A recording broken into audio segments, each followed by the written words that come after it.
come back. That will be Chase Elliott in the 9. And we'll go to Kelly Stavis. And Rick, it should be fun to watch. Chase Elliott, the runner-up finisher here at Martinsville in the spring. He showed he had a fast car again this weekend, qualified on the front row, but as you said, due to an engine change, will have to start from the rear. So his crew chief, Alan Gustafson, told me they certainly have the car to do it. Now he's going to have the patience to get it done. And if Chase Elliott can get to victory lane for his first time here at Martinsville, he'll be the first to punch his ticket to the championship 4 in Miami, Parker. And Kelly, Kevin Harvick enters the round of 8, 2 points below the cut line, and he's starting in 22nd position. But do not fear, Kevin Harvick fans. It's a hot, slick day, and he said this plays exactly into my strengths at Martinsville, Marty. Parker, 2 things for Denny Hamlin's team in the playoffs that they focused on. Number 1, working on racetracks where Denny Hamlin is good, and 2, focusing week to week. They have spent months getting ready for today here at Martinsville. We'll see if all that preparation pays off. Let's get the round of 8 kicked off and the engines fired here in Southern Virginia at Martinsville. Race fans, it's time for the most famous words in motorsports. Here to give the command to start engines, please welcome President and COO for Fiserv, Frank Piscanano. Welcome to Martinsville. Drivers, start your engines. All right, crank when you're ready. Fire it up when you're ready. And fire it up when you're ready. Parker mentioned it's a hot race day. It is actually the warmest Martinsville race in 15 years. How will the teams handle it?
Denny Hamlin's in the best spot of his career to be that championship driver. He's got great speed, he's got promise, but he's got experience. He seems to be doing all the right things. Denny Hamlin has won the Daytona 500. Denny Hamlin is going to be the spoiler today. Where do we think Denny Hamlin stands moving into this round? He's ready to win this championship. Is he the most dangerous driver currently? This is the most championship-ready driver and team that I've seen. Can the Virginia native finish what he started? I asked him earlier today, Denny, what do you have to do to win? He said, well, I've got to have a fast car and I can't make mistakes. We know he's got a fast car. Now he's got to take care of not making those mistakes and get to victory lane. The official pace car for today's first Data 500 is the pink Chevy Camaro ZL1. And for every pace lap, $350 will go to the American Cancer Society. Looking forward to seeing that car on the racetrack. Probably not as much as some would like, but obviously that means a caution has come out. Also want to take a look at the starting grid brought to you by Coca-Cola. And Steve up front, We mentioned Denny Hamlin so strong. Chase Elliott also up there. Hendrick Motorsports has been dominant at this racetrack, so he's representing them up on that first row. But because of the engine change, he will have to start all the way at the back. Yeah, he will. We have Joey Logano in row 5. Row 6, how about this? William Byron, 21-year-old, driving the 24 car, has never gone to victory lane. But that car number, 9 times the 24 cars won at Martinsville. Could this be the day he gets his first ever career win? Making his 4th start. He's only finished inside the, or right, barely inside the top 20 and 20th. Yeah, and we mentioned Hendrick Motorsports, so much success when you talk about that organization. A little further back here, David Raven, Daniel Hemrick, Alex Bowman, another Hendrick driver back in row 10. And then it's surprising when you get back here and you see names like Kevin Harvick in row 11. It is. You know, he went out very early in qualifying. I think that hurt his lap. I think that's why you don't hear any sort of panic out of the 4 team. It's going to be interesting to see him. And how about Jimmie Johnson? All the way back in row 12. I mean, it was Jeff Gordon, then it was Jimmie Johnson, then it was Denny Hamlin. Jimmie Johnson, career-long winless streak. I mean, this is the place, right? Dover and Martinsville, the 2 tracks he's dominated more than anywhere. Can you rekindle the magic at the short track? Row 15, you see Matt Crafton's name in there. That is because Matt Tifft was here at the racetrack yesterday, went to the infield care center, then went to the hospital, was checked out, actually went home, and so he will not be racing today. Thinking about Matt Tifft, making sure he is okay, healthy, and we hope he gets back to the racetrack soon. And then starting 36, Corey LaJoie driving the Mystery Machine. Great paint scheme. So cool. Cannot miss it on the racetrack. And Junior, we're going to have some pretty good perspectives as we'll ride along with a few different drivers today. Yeah, that's right. Chase Elliott's got the Mountain Dew camera on his car right here on the left front bumper as he tries to work his way through the entire field all day long. Going to be some great shots there. Joey Logano has the Coca-Cola cam, a reverse driver camera. See him right there inside the car, warming them tires up. Kyle Larson has the Coca-Cola cam on the roof here, but he has a side panner in that car as well. It's going to give us some great shots of him racing side by side with guys through the field. And Ryan Preece has the Kroger cam, left front bumper as well, just like Chase Elliott. And then Kevin Harvick with the Hunt Brothers Pizza camera. He's got the foot camera. We'll be able to see how he's using the brake pedal, obviously how he's using the gas as well. Very critical at this racetrack, so some great shots there. And we can go from the feet working for Kevin Harvick all the way up into the aero coverage provided by Coca-Cola. That right there is why this place is called the Paperclip. Martinsville Speedway, very long straightaways, narrow turns at either end of the track. And Steve, let's talk about the numbers for this race. Well, it's the Paperclip to me, very simply my favorite racetrack on the circuit. There's nothing like short track racing, and Martinsville is it.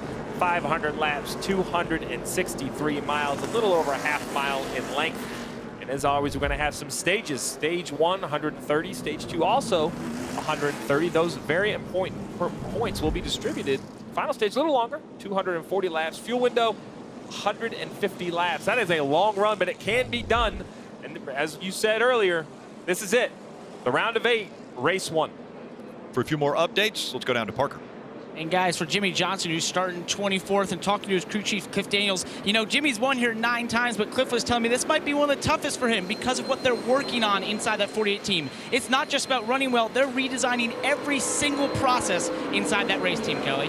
Well, once again, Kyle Busch starts this round of the playoffs at the top of the standings, but the points are tighter than ever. Kyle has just an 18-point cushion over that cut line, and while his crew chief, Adam Stevens, feels like they can win at any track they show up to, he is good here. 8 straight top 5 finishes here at Martinsville, Marty. Kelly, everybody wants to talk about last year's race. I asked Joey Logano moments before he climbed in the car, would you do it again? Would you move someone for the win at Martinsville? He said, why wouldn't I? It's the only reason I won a championship. You bet I would do it again. We'll find out in 500 laps if someone is willing to do that, Rick. I bet we find out before 500 laps. We might find out on lap 1 if somebody's willing to move someone out of the way. I won't lie, Rick. I'm nervous. Rain overnight has cleaned this concrete surface. This will be the cleanest track these cars have run on. Have the crew chiefs adapted? Have they tightened those cars up? We're about to find out as they will rocket into turn number 1. Denny Hamlin, Aric Almirola making up row 1. Green flag in the air. We're racing at Martinsville.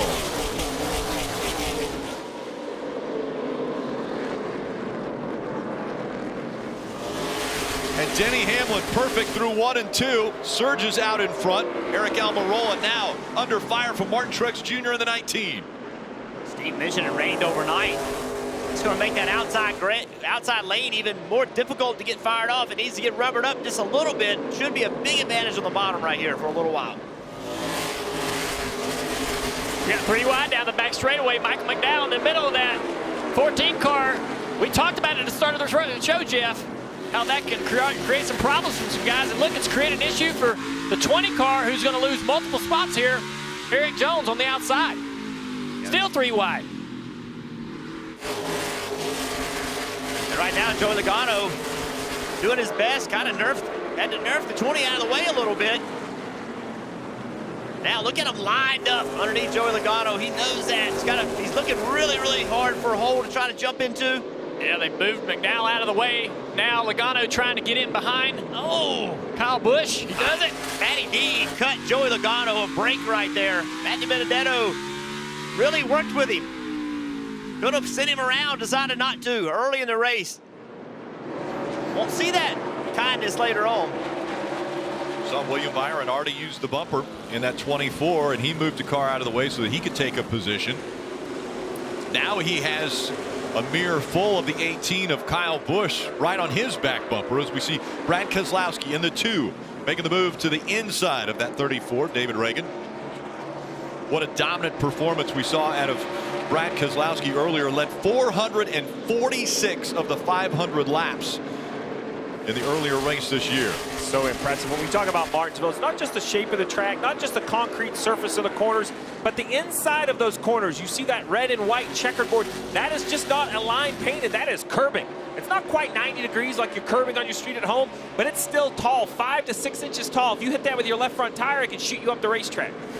Steve, unique too, when you were giving me the race breakdown, you mentioned that the stages are 130, but they can go 145 to 150 on fuel, so they don't have to come during this stage for fuel. No green flag pit stops possibly. It can run all the way green, and while they have enough fuel, and the Goodyear tires don't wear out, as they get warm, they do lose grip. So these cars do slow down as they run, and those rear tires are the ones that usually lose grip the most. So hard to accelerate off the corners late in a run.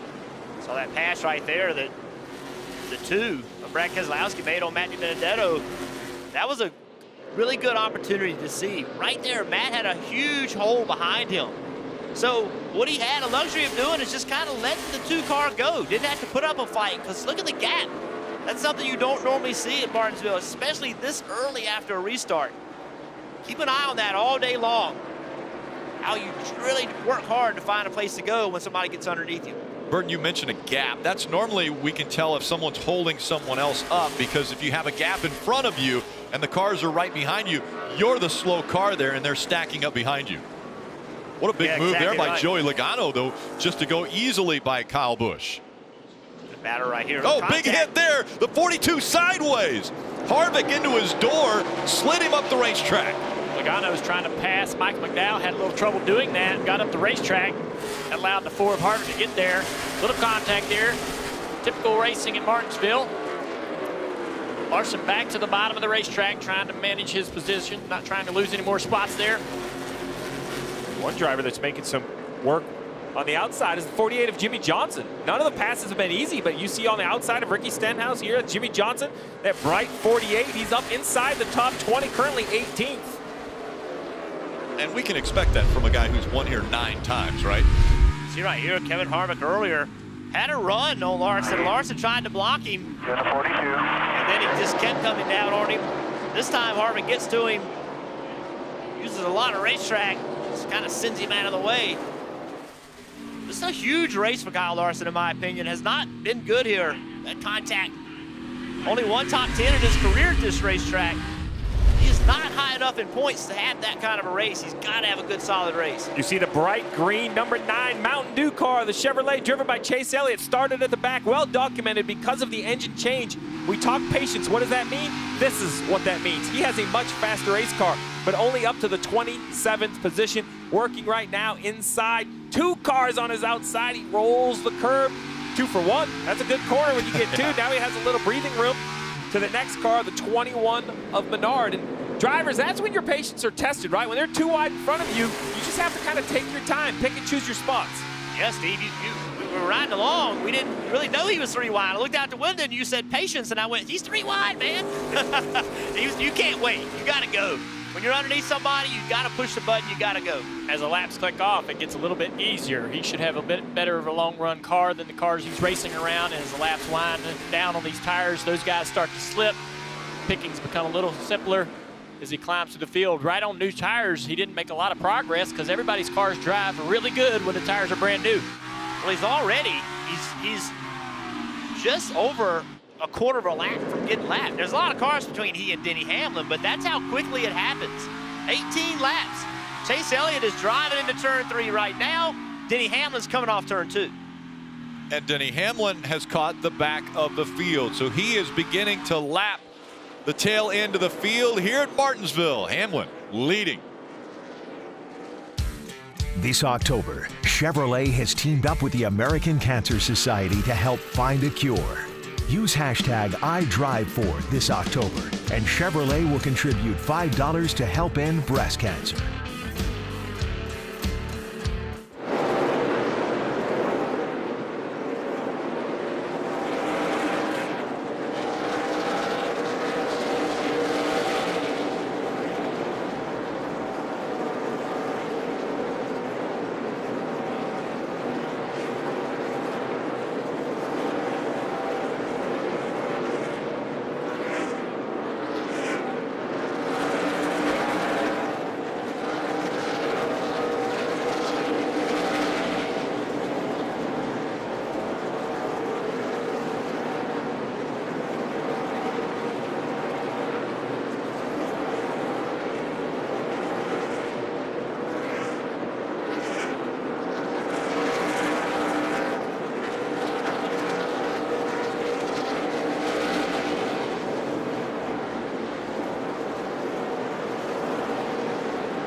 It's Monster Energy Cup Series playoffs from Martinsville Speedway. And for the first time, NASCAR Champions Week is going to Music City. You can be a part of the celebration and join NASCAR in Nashville.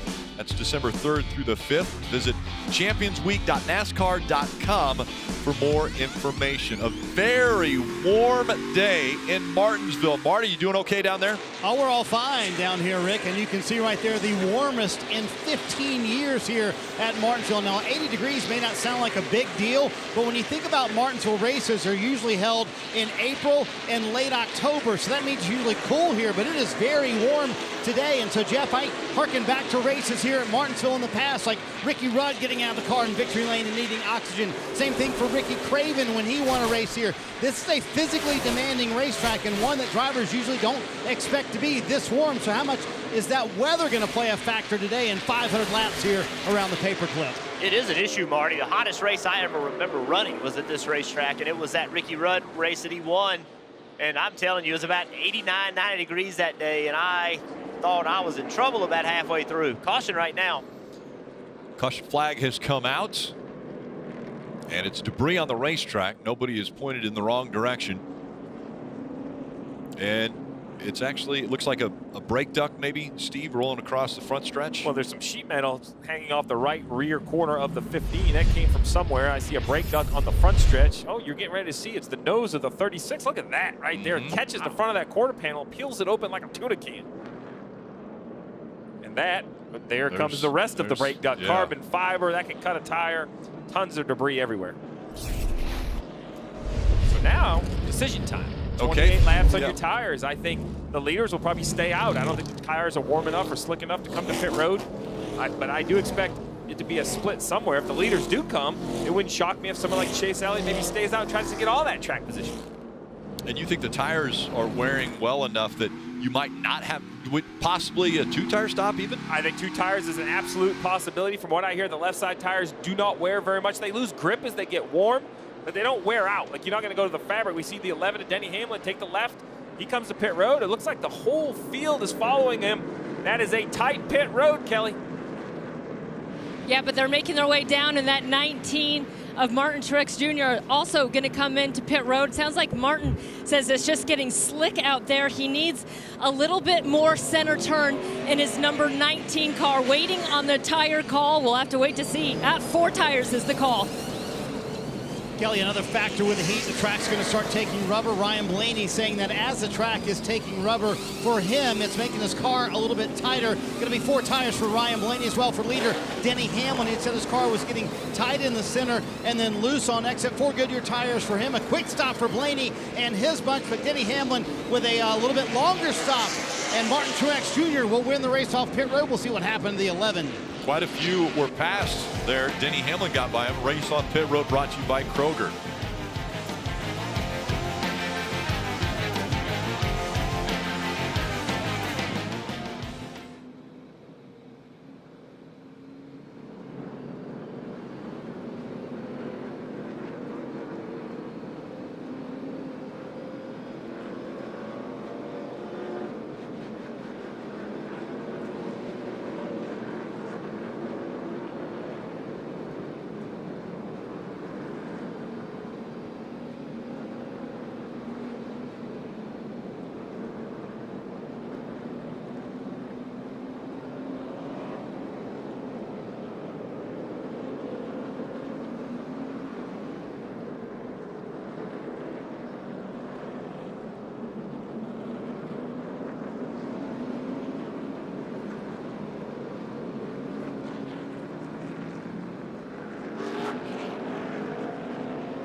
NASCAR on NBCSN is brought to you by Monster Energy. Unleash the beast.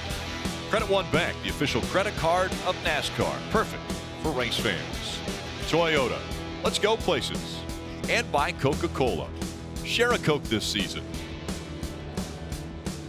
Denny Hamlin, Bolster led the first 30 laps, but on the pit stop 1st to 5th, and here's why. When the crew comes to the left side, they jack the left side up. Everything's fine. When they go to try to put the left side tires on, though, the car is not high enough. The jack man has to go back, jack it up some more.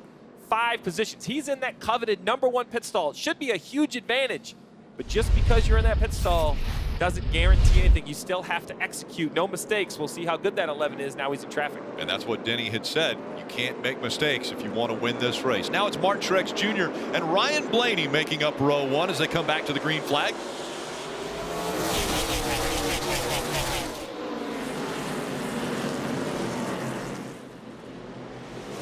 Martin Truex Jr. out front. When I asked Martin if he thought it was going to be a fight between the Joe Gibbs racing cars today, he, Denny Hamlin, Kyle Busch, 3 very good cars. He said, you know what? I think Clint Bowyer looks really good. He said, that's a car that I've got my eye on, the 14. So right there, Clint Bowyer, great example. Had just enough space to get him getting down to the bottom of the racetrack. See that fight all day long. Joey Logano, Brad Keselowski, both stuck on the outside. You do not want to be on that outside after a few corners and the space created between the 10 and the 14. Now the 10 can really dive into that corner and create some great speed entering and exiting, and he takes the spot from Joey Logano. Look at that 14 diving down in the inside of the 41.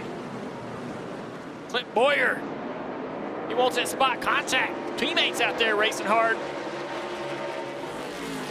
Rick, you mentioned the 3 Joe Gibbs racing cars. Well, how about 3 Stewart-Haas racing cars? Suarez in the 41, Bowyer in the 14, Almirola in the 10, 4th, 5th, and 6th. Their teammate Kevin Harvick back there in the 12th spot. Yeah, the 3 Stewart-Haas cars really throw a blanket over the top of them, Marty. And Clint Bowyer with a fantastic run so far. You mentioned it, Rick, that other drivers were talking about how good Bowyer in that 14 car was. And isn't this how NASCAR works? The week after they eliminated the playoffs, Clint Bowyer told me, we have the best car we've had all year long. Too bad it's a week late, but Bowyer with a shot to win another Martinsville race where he's been terrific in the past, Parker.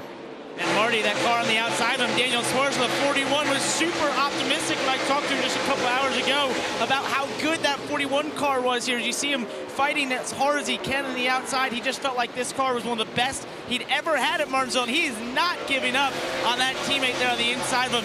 Feels like he's going to race every one of these playoffs as if anyone's the same, because he absolutely feels like this team is capable of winning.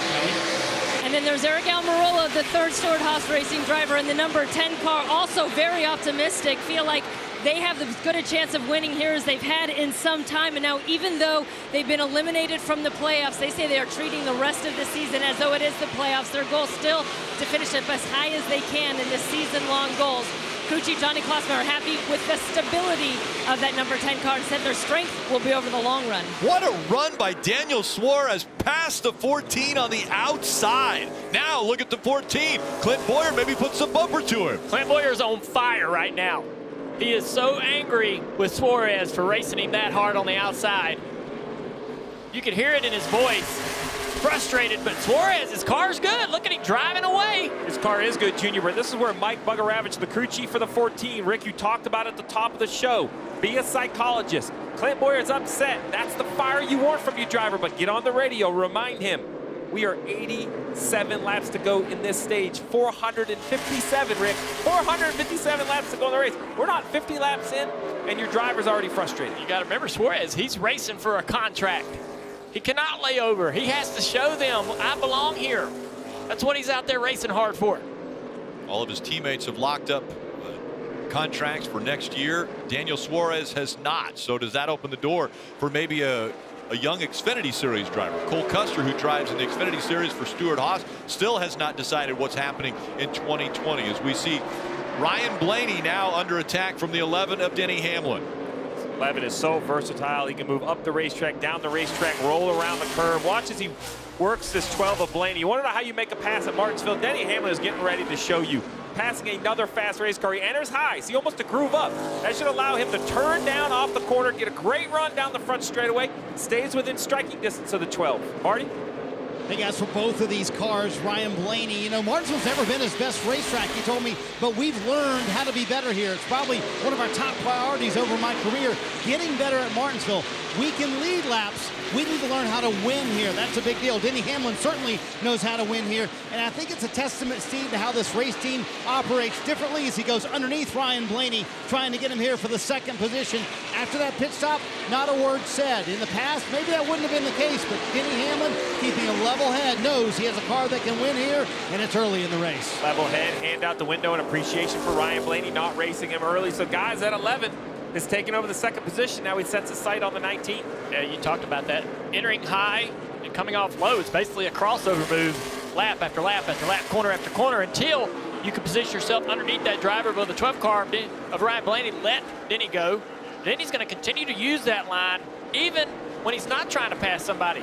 You get such a great straight run off the corner, and it protects the drive off on the rear tires over the long run. Great pass here by the 9 car, Chase Elliott, going by the 42 of Larson. That's for 14th place. Kelly? Yeah, they show Chase Elliott officially starting 34th, and as you said, now battle up to the 14th position. One potential concern, Steve, he says his temps are getting high. His water temp at 290 degrees, oil at 300. Alan Gustafson said they'll just pull some tape off the grill next time they come to pit road. At what point do they become more concerned than that? Well, Kelly, I like Alan's plan. Keep his driver calm, said we're going to get some tape off it. That's one thing about traffic. Normally at a big track, find some clean air. If you find some clean air at Martinsville, you let me know. I've been looking for it for decades. It's never shown up. You're in traffic all the way around this tight half mile.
Lap 58, NASCAR Monster Energy Cup Series playoffs from Martinsville. It's telecast presented by Coca-Cola. All right, Steve, let's take a look at some Outback curbside takeaways from Martinsville. Big fan of the curbside takeaway, Rick. Steak and lobster. You talked about it, 13 to 15 races. Had at least 11 cautions. Talk about caution-filled race. Tough to make decisions on when to pit. The last two ended on the last lap with a pass on the last lap. And the margin victory always ties 7 of the last 8 within a second. Yeah. Well, I don't think anybody gets out to too much more than a second lead here. If Kevin Harvick places in the top 10 today, you get a free bloomin' onion with purchase on Bloomin' Monday. And right now, Harvick just outside the top 10, running 12th. We got a great opportunity to ride along with Kevin Harvick. Got the foot cam on Brothers Pizza. Get a chance to check out what he's doing. He's going down the back straightaway right now. Off the throttle, immediately on the brake. Look how much brake pressure he uses. Then trails off the brake. Trying to be off that brake. Once you get about halfway around the corner, you want to be off of it. He starts braking a little bit early, even still on the gas just a little bit. Then he kind of taps the brake, just sort of trying to keep the nose of the car from pushing up the racetrack. A little trouble on corner exit there. Harvick's one of the drivers that we see that modulates the brake pedal. He really on and off the brake pedal more than most drivers. Chase Elliott's got a faster car right now. You see right behind him. Chase trying that high entry crossover move in the middle of the corner, trying to get up underneath that 4 car.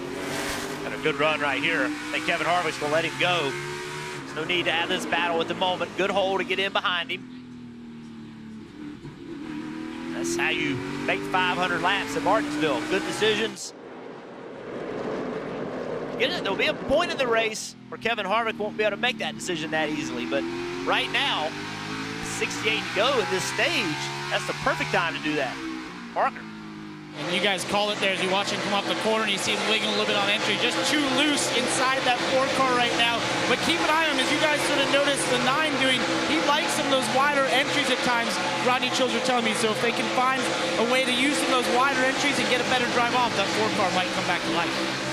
Yeah, race cars don't like to come off the corner with the wheels turned. You can't get the power down. It tries to spin the tires. So the straighter you can have the wheel, the better you can get the power down. So entering high, turning the car in the middle of the corner, and coming off straighter. That's what it's all about here.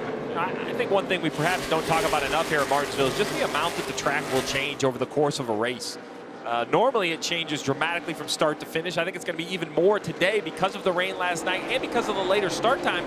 We're going to see the lights come on. I'm not sure anybody knows when the track cools that quickly how much it's going to change. And you already see that concrete started pretty clean, pretty new. You can see the rubber going down. Guys, that's really changing how these cars are handling. We just saw Chase Elliott pass Kevin Harvick. Well, here he is now putting pressure on Aric Jones. Chase Elliott started dead last. Could he get stage points? He's not that far away from it.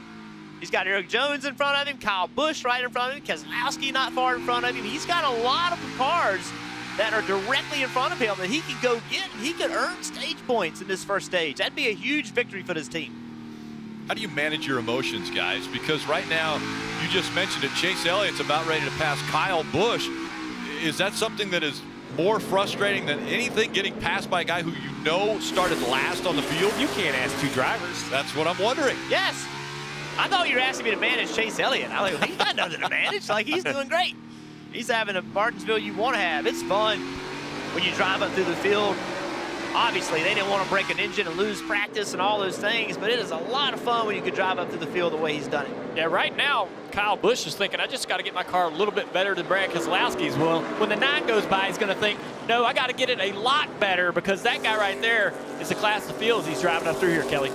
Yeah, you're exactly right, Junior. Crew Chief Adam Stevens, Crew Chief for Kyle Busch, told me they never quite hit the setup perfectly in practice. He said, that's okay, that's pretty typical for Martinsville. You really just got to keep up with the track, as you guys talked about. But right now, Kyle struggling just a little bit. He says the car kind of pulls the back end out at about the 5/8 mark in the turn. He said he's trying to get on the throttle, but all it wants to do is spin out. So we'll see what kind of adjustments they can make to help him out next time down pit road. Yeah, drivers sometimes call that lateral grip. You lean on that right rear tire all the way around the corner, and you want it to always have grip. He's talking about it not having grip right around the point right here when he's trying to put the throttle down, Steve. What are some of the things they can adjust in that car to giving that drive off that lateral grip? Well, you have to come up with some adjustments, and how much time do you want to use on pit road? You know, I think you could put a little left rear spring in it with a spring rubber, but that takes a lot of time on a pit stop. Track bar comes to mind instantly, should put the back of the car in the track. I will say, though, you have to ask yourself, is the lateral grip a problem because it doesn't turn well enough and the car pushes first? Or is it something that you're actually going to have to secure up? Those are the questions I'm asking my driver. What do you really need? Start at the beginning of the corner. How's your entry? Can you get in like you want? Can you run through the middle like you want? All of those things affect that point in the corner. Well, I can tell you who does have enough rear lateral grip. That's him.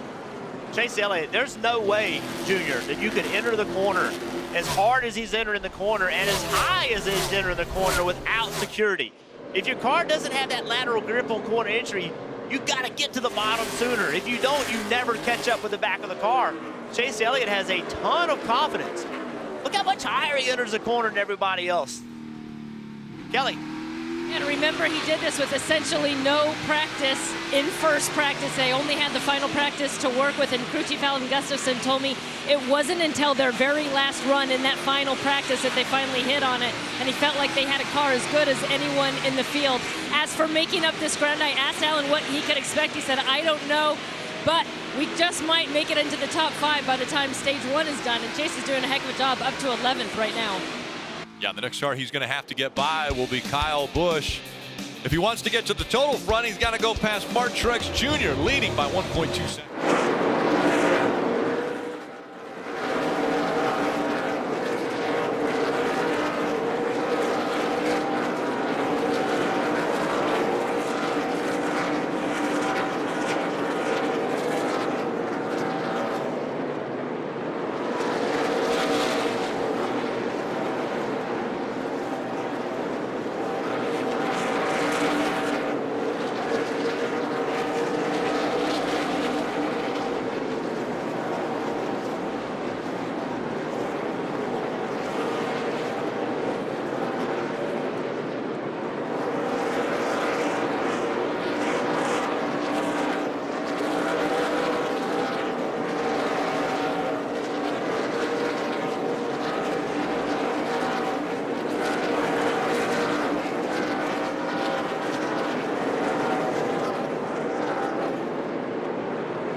let's take a look at who is on the move. Brought to you by Chevrolet. We've talked a lot about Chase Elliott. Again, started at the very back because of an engine change that took place during the first practice. Anytime you change an engine, you have to go to the back of the field no matter where you qualify, even though he qualified second.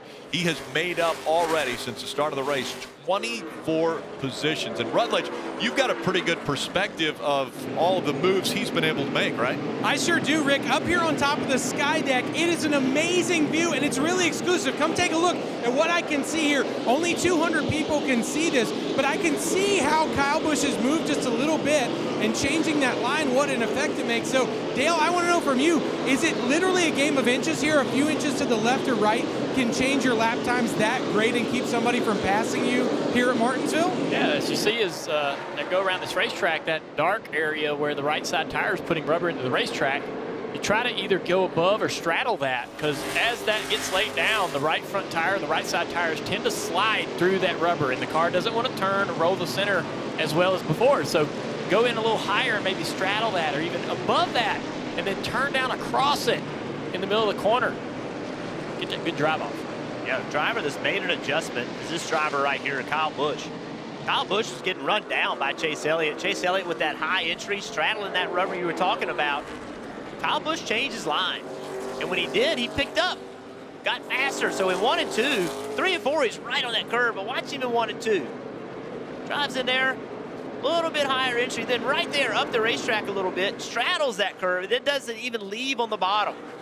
That's helped Kyle Busch. That time, he was the 3rd fastest car on the track running that line. He's been pretty amazing anytime he ends up on a short track. You look at the last 14 short track races, Kyle Busch has won 6 of them. And 13 of the 14, he has finished in the top 10. So anytime you go to a short track, you look at the driver of the 18, you think definitely he has to be a favorite. Right now, Kyle Busch running in the 9th position. Again, it's Martin Truex Jr. and his teammate up front. Denny Hamlin has moved up to 2nd after passing Blaney for that spot. Then Suarez, Clint Bowyer, all in the top 5. Aric Almirola, as we see Clint Bowyer and Suarez side by side. And back together again. We saw right after the restart, the 14 tried to pass the 41, worked for multiple laps, but Daniel Suarez held on the top. Now the 14ers run him back down. He's got position on the bottom. Will this slower car allow the 14 to clear the 41, or will Suarez give the position up to Bowyer? Looks like this time he's going to be forced to let the 14 go. Steve, that's a good example right there of a short run car versus a long run car. Daniel Suarez passed Clint Bowyer on the outside, drove away from him. Now this run has gone on at 56, 58 laps, and Clint Bowyer's car now is switched. Now he's better than Suarez, Parker. And Jeff, that might be a little perplexing to Daniel Suarez, because he told me before the race, the interesting thing about that 41 car is it was really good on the short run, and it was really good on the long run as well. He felt like that was actually its strength, so it's starting to get away from here, just lacking a little rear grip right now, Marty. Parker, I tell you, Brett Griffin, the spotter for Clint Bowyer, turned his money today trying to get Clint through all this traffic and up through the field, and also keeping him calm, kind of encouraging him, saying, hey, there's 38 to go in this stage. We got a long way to go, man, and much longer in the race. Clearly, you have a great long-run car. Take care of it. Steve, how much is Martinsville about coaching and calming the driver during the day? Well, you know, I don't know if I haven't been able to coach a driver how to drive. They have way more talent than me. That's why I was on the pit box. But the emotion of it is absolutely your responsibility. You can get off the pit box, get a drink of water, relax. Drivers are in that hot race car lap after lap with the frustration. Right here, guys, looks like you mentioned short run, long run. Jeff, looks like the 12 of Blaney has a pretty good long run car. He's inched into the rear bumper of the 11. Yeah, Ryan Blaney is a guy no one has talked about coming into this race, but Ryan Blaney's been pretty good here lately. Had some good runs, and he's part of that Penske race team that we've seen win here so many times. So, you know, I would not count Ryan Blaney out. He was really good in practice. See a little wave there saying thank you for working with me. Yeah, ever since he came to Penske full time in this 12 car, he's not quite been able to match the success of his teammates, Brad Keselowski and Joe Logano. But man, in the chase this year, in the playoffs this year, he's done an amazing job staying in the hunt. And I didn't have him in my Final Four, but here he is running in the top 3, actually running down what we think might have been the best car in that 11 car of Denny Hamlin, doing an amazing job early in this race, Marty. And Jr. consistently faster speed than Denny Hamlin here late in the run, like you guys talked about, 34 laps to go in this stage. And they not only have worked here at Martinsville, but you really can apply, Jeff, what you talked about to the entire round of 8. You know, they will tell you this is our best round of the playoffs. You look at Martinsville, where they've clearly gotten better. Texas is Ryan's one of his best racetracks, and Phoenix, where they've gotten better as well. They truly believe there's a path for them to make it to Miami, and it might just be with a win here today as he tries to get second here from Denny Hamlin. That's a great way to serve notice that you're ready to win this championship. If you can take the fight to Denny Hamlin, Kyle Busch, Martin Truex Jr. at this racetrack, that shows that you and your team are ready for this battle. I think a lot of people were looking at the 12 of Ryan Blaney thinking, well, he got into the round of 8, but can he advance? Well, right now he's battling for second. This race is brought to you by McDonald's. Give your breakfast a tune-up with the delicious Egg McMuffin, made with a fresh cracked egg and sizzling Canadian bacon. Wake up breakfast with McDonald's.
Let NASCAR Drive be your live race day companion. You can follow your favorite drivers with our high-definition in-car cameras, or you can select alternate camera angles to see more of the action. Visit NASCAR.com/drive. Joey Logano running in the 6th spot as we see Alex Bowman looks to be going a lap down. Now Martin Truex Jr.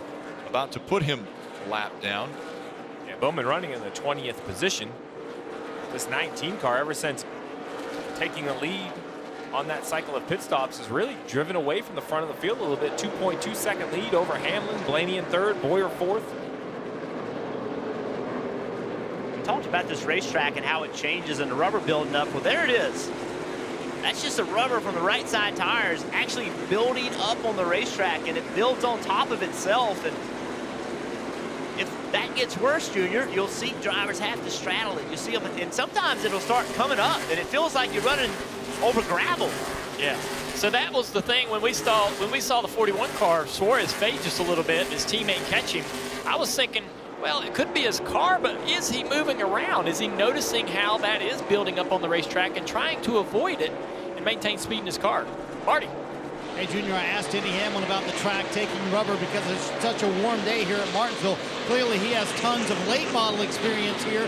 Obviously a different car, but they race in much warmer conditions traditionally when Denny would run the race. And he said it's sort of like Dover. He echoed that in our pre-race show. He said you'll lay down rubber, and then under caution, you'll pick it up once again, kind of cleaning the racetrack in essence. So, Steve, I'm sure that's going to make for a big headache for the crew chiefs as they come down pit road here at the end of this stage with what changes they'll make to the car. I think that's why it's so important for a crew chief to ask his driver at lap 5, and then at lap 20, then at lap 50, and continue to ask how his car is driving, because I don't think it's fair to ask Denny Hamlin or Ryan Blaney to get it done with a 75 or 100 lap run and say, so how to drive the entire 100 laps? Give me the beginning, the middle, and the end.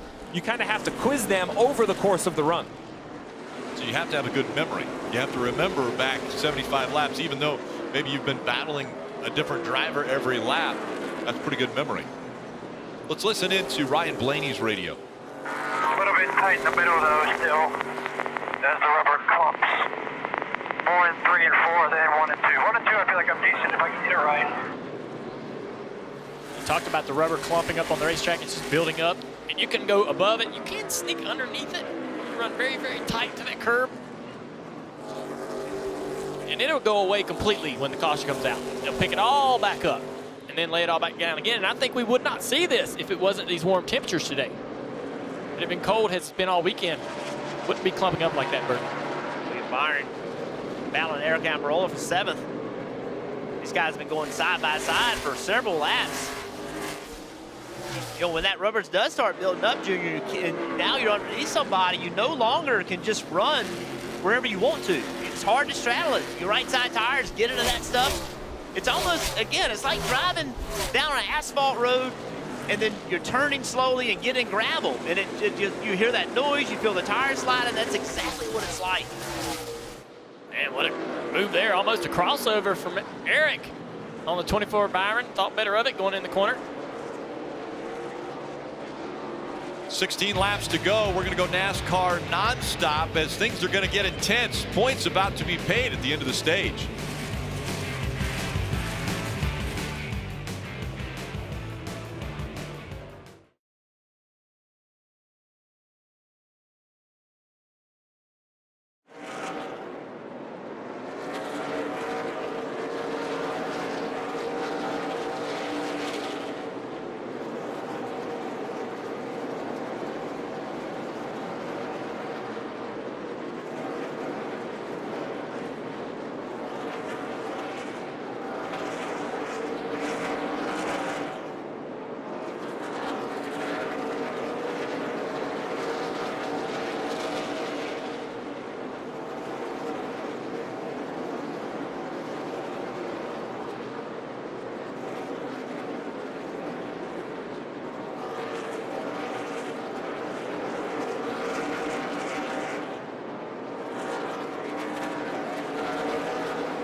Just 8 laps to go in stage 1 of the first day to 500 from Martinsville Speedway. And this is how close it is from Kyle Larson, playoff contender, going a lap down at Martinsville. Martin Truex Jr., race leader.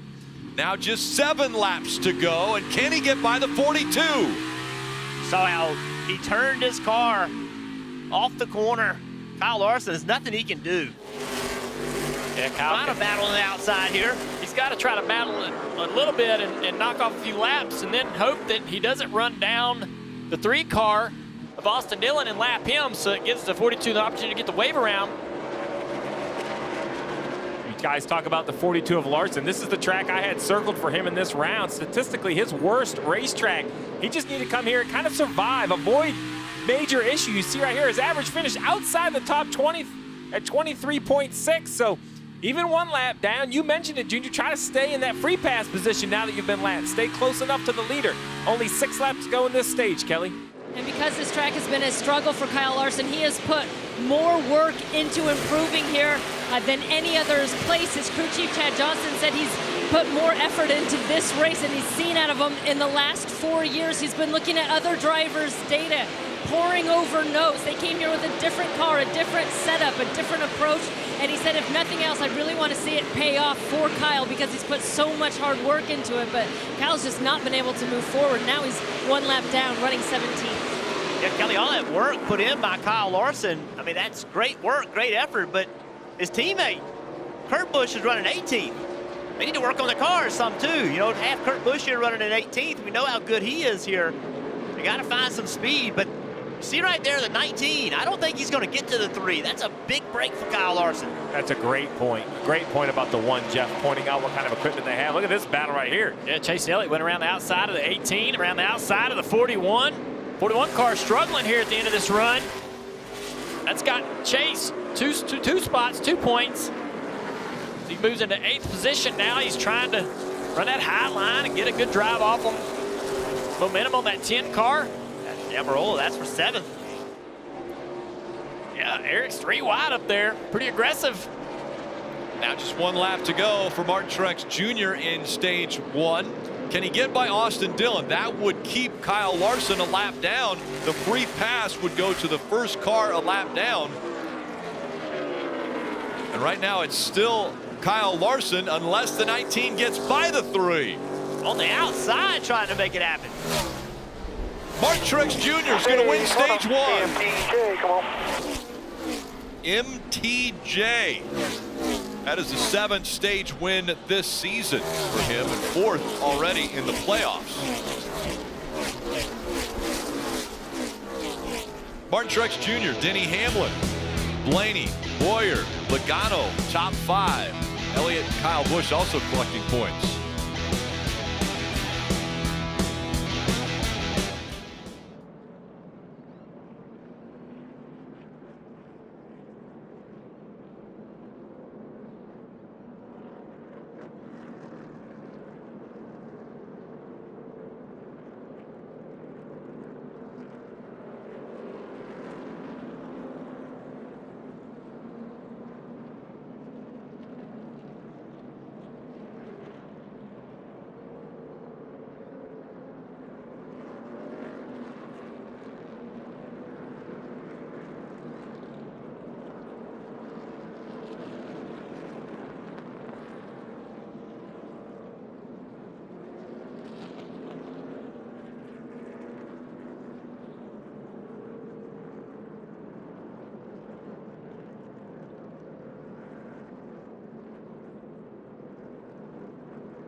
You're watching the NASCAR Monster Energy Cup Series playoffs. This telecast presented by Coca-Cola.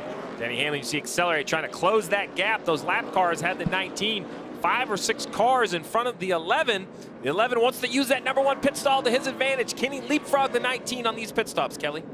Yeah, well, Martin Truex Jr. said he was, quote, happy with the race car after they made a wedge adjustment last time on pit road. Then he said maybe he was just a little bit snug and could use a little bit more turn, and that number 19 car is going to be 4 Goodyear tires and Sunoco fuel, Marty. Kelly Ryan Blaney with terrific long run speed. Said the car was a little too loose on entry towards the end of that run. Tight on exit, air pressure adjustment for the 12 car. You saw that gap Denny Hamlin had with all those lap cars in between that Steve was talking about. We'll see, though, if this #1 pit stall pays off. 4 Goodyear tires for him. Said the front end went numb at the end of that run. And indeed, Denny Hamlin jumps from 3rd to 2nd there, guys. Actually holding serve for Martin Truex Jr. Nobody losing spots through the first 6.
NASCAR on NBCSN is brought to you by Mountain Dew. Do the do. We were last night just outside the racetrack, spending some time with some fans, running some RC cars. There you see us having a little trouble on the restart there. Ended up winning that race. Then we had a little competition on changing tires. I lost this one. This is the second one I lost this year. I guess I need to give that up. But a lot of fun, drinking Mountain Dew, hanging out with fans. And you know what goes better with a Mountain Dew is a hot dog. And I think Rutt's down there in the infield maybe where we maybe you can pick up some hot dogs, Rutt. Junior, you got that right. I am at the world-famous hot dog stand where they're going to sell 10,000 of these Martinsville hot dogs this weekend. I told them to load it up. It's got the slaw, it's got the onions. I added a little mustard, a little ketchup, a little relish, and why not a little pepper? Guys, if you like, just send me your order. Just text it to me. I'll bring them up to the suite myself. You guys are doing a great job up there. I just had to take a pit stop myself. Rutt, I want 12. Yeah, go ahead and send up maybe 12 for our booth, too. Chili and mustard and apparently napkins. we'll need a few more napkins from the looks of things. Look at the stage 1 results. Again, those in yellow are in the playoffs, and points important as far as getting out of this round. At least one driver is going to get out based on points, and you saw no points for Kevin Harvick or Kyle Larson. Their name not on that list, finishing the top 10. All right, we see Martin Truex Jr. is taking the top, guys. This has got to be a plan, don't you think? Going to try to the 11, let the 19 in, keep the Gibbs cars 1-2? Yeah, that's the plan right here. Field approaching the Geico restart zone. Denny Hamlin slow, but Clint Boyer not playing. Oh, wow. He's like, all right, you're going to slow down that much. I'm going to take second. So now what does that do? The next time you do this, Denny Hamlin's going to be a little less willing to work together because this might cost him 2 spots.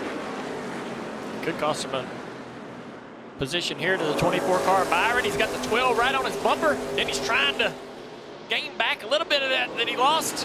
When you're Clint Boyer and you see the leader pick the outside and put a guy's teammate on the inside, you know what he's doing. You know what your game plan is. He knew if he could accelerate, he might be able to get at least next to the 11 car. I don't think he thought he could clear him. But one of the better cars in practice. You don't want to give him any spots. And now Denny Hamlin's frustrated, right? He's stuck on the bottom. He's in this battle. William Byron on the outside of him just cleared him. Down to 5th spot. The 9 car back there, Chase Elliott, around his buddy, Ryan Blaney. Blaney with a great car, but he's dropping back a little bit. Losing positions on this restart on the inside. He also was hurt by that choice and that agreement with the Gibbs cars. When Denny didn't get that start, it cost Blaney a few spots on the inside as well. And that starts building frustration, right? 2 teammates, they're working together, but they messed me up. It's a long way to go in this race, but those frustrations have a way of just continuing to build on you throughout the race. Look at this, the 14. Clint Boyer all over the back bumper of Martin Truex Jr. Yeah, he's gonna be on that bumper. It's gonna be hard to get around this 19 car. I don't know that he'll get physical, but that might be what it takes to take that position away if Martin wants to maintain it. I think he will. It's hard for Clint Boyer, right? Clint Boyer's not in the playoffs. William Byron's not in the playoffs. You don't want to, you start hitting somebody, you don't know what's going to happen. You think you can hit them and move them out of the way. Next thing you know, they're going backwards, and you don't want to be the guy that takes an opportunity to win a championship away from somebody, but at the same time, you want to win. It's a very difficult spot to be in. Well, I like the aggression. He's in 2nd place because of the restart you mentioned. So Denny Hamlin on the bottom won't go basically on purpose to allow the 19 down.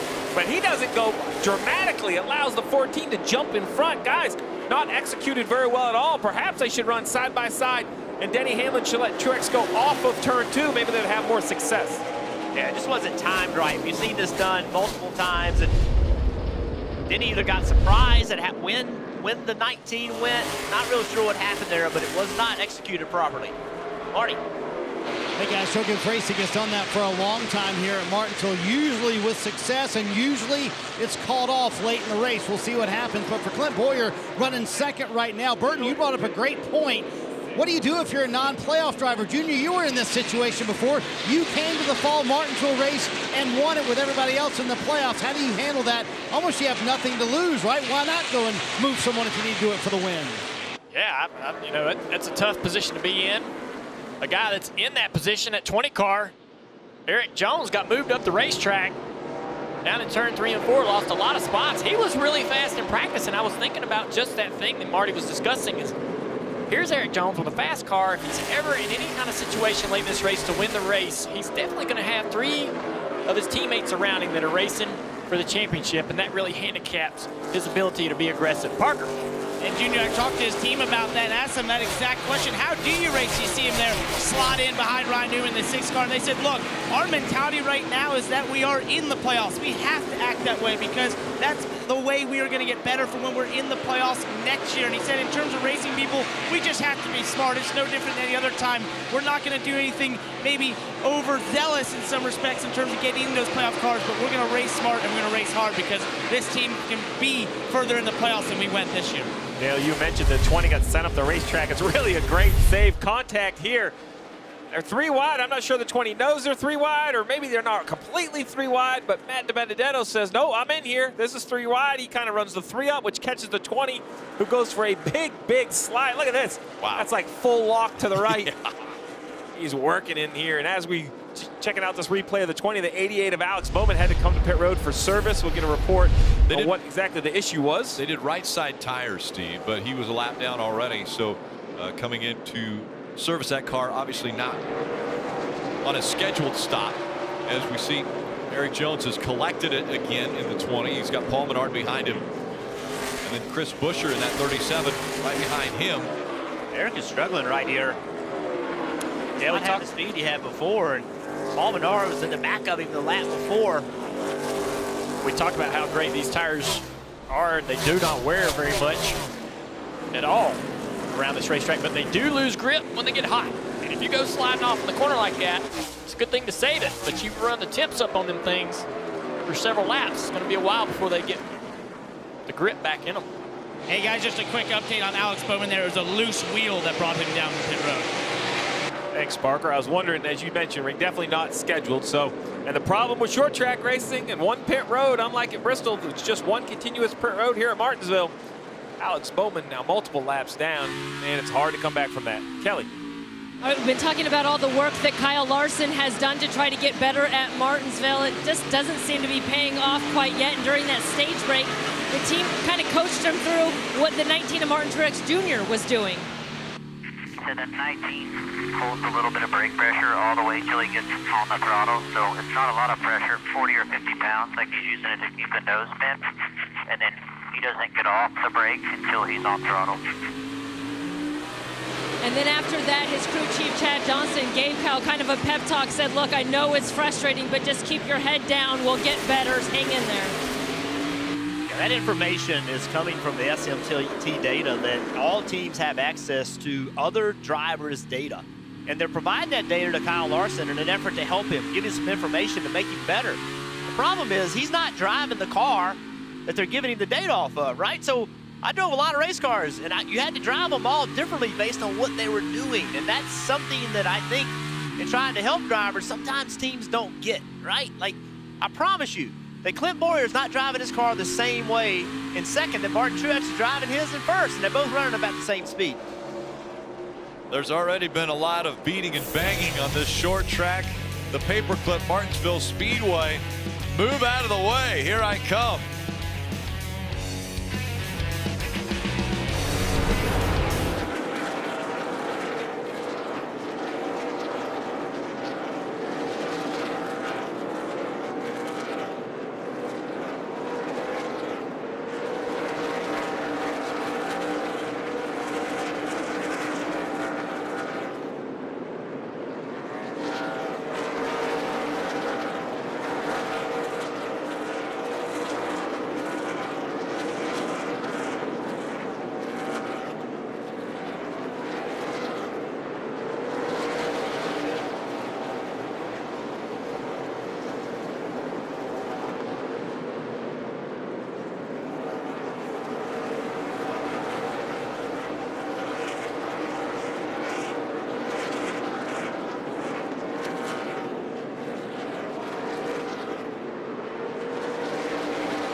Absolutely beautiful day in Martinsville, Virginia. This aerial coverage presented by Coca-Cola. Tuesday, the show that continues to leave us stunned. Does it again with a powerful new season. Watch TV's #1 drama. This Is Us, Tuesday on NBC.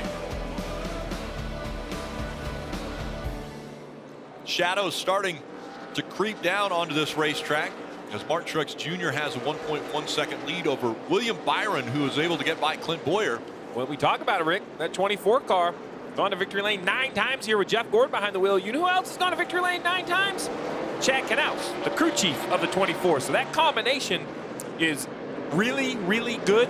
The 21-year-old driver making it work. Guys, we talk about Kyle Larson and the struggle he is having here. We know how talented Larson is.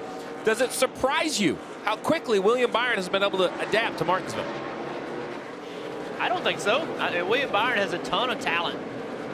We know how good he is. I mean, I say that. People say we hadn't won a race yet, but it's coming.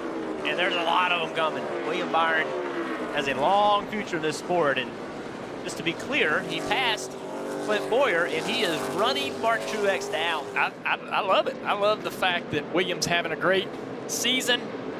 this late in the year, running a great race out here today. How long does he have Chad Knaus? That's the question.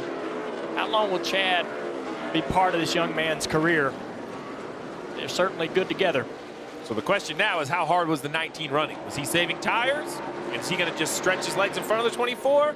Or is the 24 better? We're going to have to see in the next few laps. You know, William Byron attended his first race here back in 2006. A big Jimmie Johnson fan. It's time to go through the field. Brought to you by KFC. Let's start with Kelly. And we'll start at the top with Martin Truex Jr., who has been quiet over the radio, and an outstanding start to this race. He's now led 141 laps, and it's been an outstanding playoffs. This team has easily outscored the other playoff contenders. More than 30 points more, more than 20 points more than the nearest competitor, which is Kevin Harvick. Remember, at least one driver will get through to the championship race in Miami based on points alone. If they don't win this race, they want to be in position to get there on points, Marty. William Byron sitting in second. Kelly and the booth boys mentioned a moment ago Chad Knaus, and William told me before the race, man, when I come to a place like Martinsville, I totally lean on Chad Knaus. This is a tough place for me. His best finish ever at Martinsville, 20th, sitting in second right now. Kind of strange that two drivers eliminated last week from the playoffs run second and third. Clint Boyer sitting up there in third. Brett Griffin saying, hey, put it on cruise control, man. We have a great car, especially on the long runs. Let's ride right here for a little while. Meanwhile, Denny Hamlin on fourth right now, and on pit road, they want to make some changes when Denny comes down next time. What do they want to change? Listen on the radio. You're putting the needle just a little bit, but the pit crew could use you maybe 6 inches further right than you are. The jackman's just getting into the wall fairly close, and he needs all he can get to try to get it up. They haven't gotten pit road clean yet today, but Chris Gabehart knows what kind of car they have, and so does Denny Hamlin, especially on the long runs, Kelly. This tricky half-mile track was a struggle for Chase Elliott his rookie year, but he has worked hard to get better.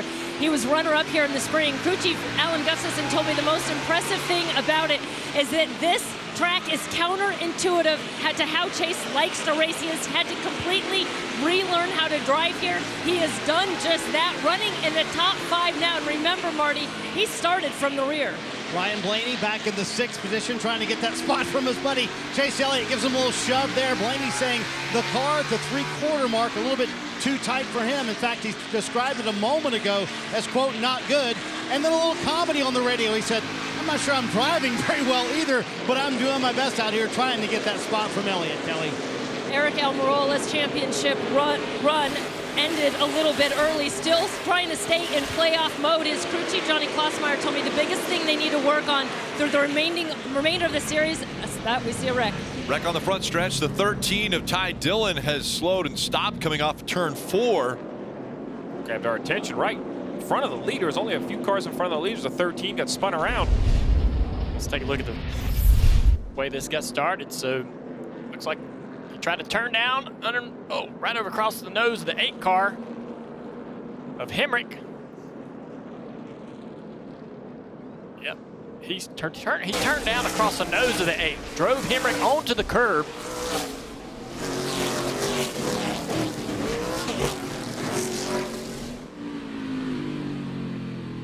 That's what you're afraid of when you get back there in the pack.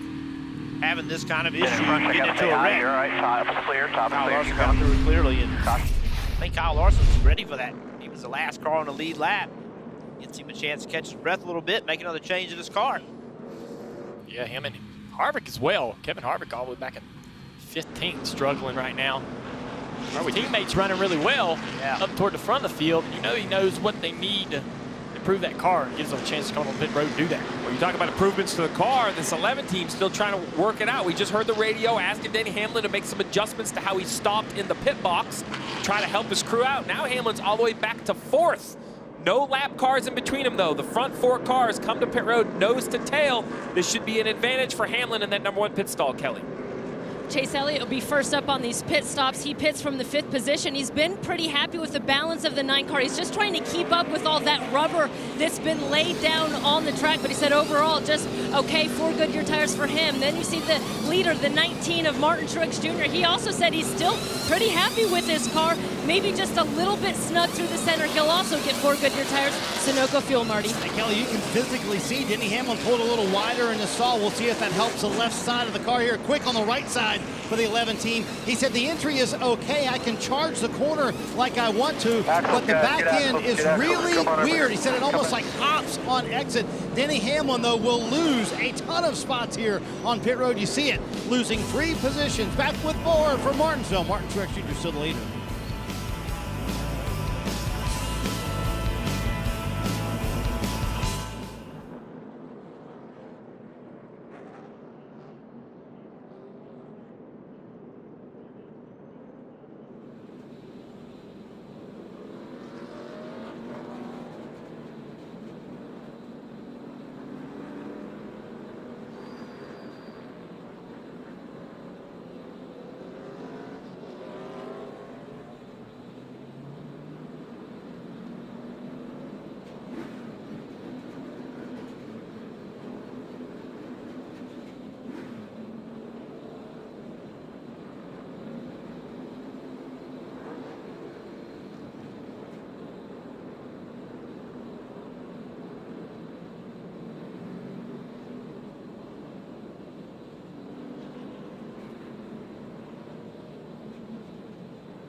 Back at Martinsville under caution, and we're on board with Chase Elliott because there are problems for this playoff driver. They think there is a broken axle. Chase said, I think it is on the right side. They have just called him to come back down pit road. You'll see the replay here of his pit stop under that last caution. And then see Chase trying to drive away. They have just now brought him back down. And they're yelling at the crew right now to attend to the right side axle on this number 9 car who's now sitting on pit road. And we are just moments away from the restart. So this is going to cost them some valuable time and laps here at Martinsville. Kelly, I didn't see the left side. The left rear tire didn't spin when he left pit road. Well, how the locker works, if either axle breaks, it's going to really confuse the rear gear to understand which tire is trying to put power down. The most important thing is that the 9 sits to make repairs. Here comes the field for the restart. 48 had smoke coming out. They must have made contact on pit road. They came back to pit road a second time. As Martin Truex Jr. has surged ahead. Now the fight for second. Ryan Blaney, and on the outside, Clint Boyer. Oh, it's smoke out of the 2 of Keselowski. Yeah, he's got more smoke down in turn 3 and 4 out of that car. Must be a tire rub happening in the corners. The 48 hit the 13's tire on pit road. That's why they had the damage. A lot of smoke still coming out of the 2 of Brad Keselowski now. He's got a left rear tire rub. Yeah, we're going to see it right here. Just, oh yeah, you can see the damage and the smoke. The concern is, if that's the tread of the tire, pretty thick, not a lot of problem. If that's the sidewall, especially where the sidewall and the tread meet, that can be very, very thin. It won't take a long. Outback behind you. Second is won by Boyer. Ryan Blaney running third now. That rub is high up on that sidewall, guys. We'll see how long it lasts. See if the sheet metal can get hot enough to clearance itself, or if it gets hot, sometimes it folds in on itself as the 18 squeezes inside the 22. Yeah, Joey didn't want to let him down there. It all got bottled up. Clint Boyer got by the 12 of Blaney. It kind of bottled everybody up behind him. Made a huge race from the bottom into 1. And still on pit road is the 9 of Chase Elliott. And Rick, I think you called it. I now have seen the team go from the right to the left side. You know, it's hard to judge which tire is broken, which axle is broken, or is it a gear? You know, we're still assuming it's an axle until they remove a broken axle. I don't think we can confirm that. If it's a gear, Steve, it's really hard to get that out. They're so hot. You see so many times they'll catch on fire when you take them out. Kelly. After working on the right side axle on that number 9 car, they've been yelling for someone to go get the left side axle. They've had to go back to the hauler in the garage to get one, but now they're calling to change the left side as well. Rick, you called it when the car left. Yeah, that left rear tire didn't ever spin. Just kind of rolled off, and so they're spending so much time on pit road right now, losing so many laps and points. And points. The points are just plummeting for the 9 of Chase Elliott. Martin Truex Jr. continuing to lead. Clint Boyer behind him. Then it's Blaney and William Byron running in 4th, and right behind him, Joey Logano. Steve, don't you think it's interesting that here at Martinsville, 9-car Hendrick team broke an axle? We also saw an axle problem with a Penske car at Dover a few weeks ago. Yeah, these mechanical gremlins are somewhat gremlins, and somewhat because all of these components have become part of tuning here at Martinsville. You actually can run 2 different diameter axles. Because they're 2 different lengths, you run different diameters to try to get the torque the same on both rear tires. But we're only talking 192 laps into the race, so you would imagine this is something that must have had to break when they drop the jack. It's just crazy, right, Jeff? And the 22 doesn't even take the green flag at Dover. Here's the 9 with a mechanical issue. They broke an engine to start the weekend. They broke an engine at Dover to start the race. Well, this is one time that, you know, these teams don't communicate a whole lot. They're a complete competition, but when you start having problems with similar components, then the teams will start talking, and they'll start sharing a little bit of information for the better of both teams. Be interesting to see if that happens on Monday. Well, you got to remember, this is Hendrick Motorsports' only playoff car, right? Everyone else is eliminated. Jimmie Johnson didn't make it. The 88 and the 24 were eliminated before this round. Yeah, and remember the 9 broken engine here. First practice early in that practice, so tough mechanical weekend for the 9 car. Gingerly, the 9 of Chase Elliott rolled out of his pit stall and is going to the garage.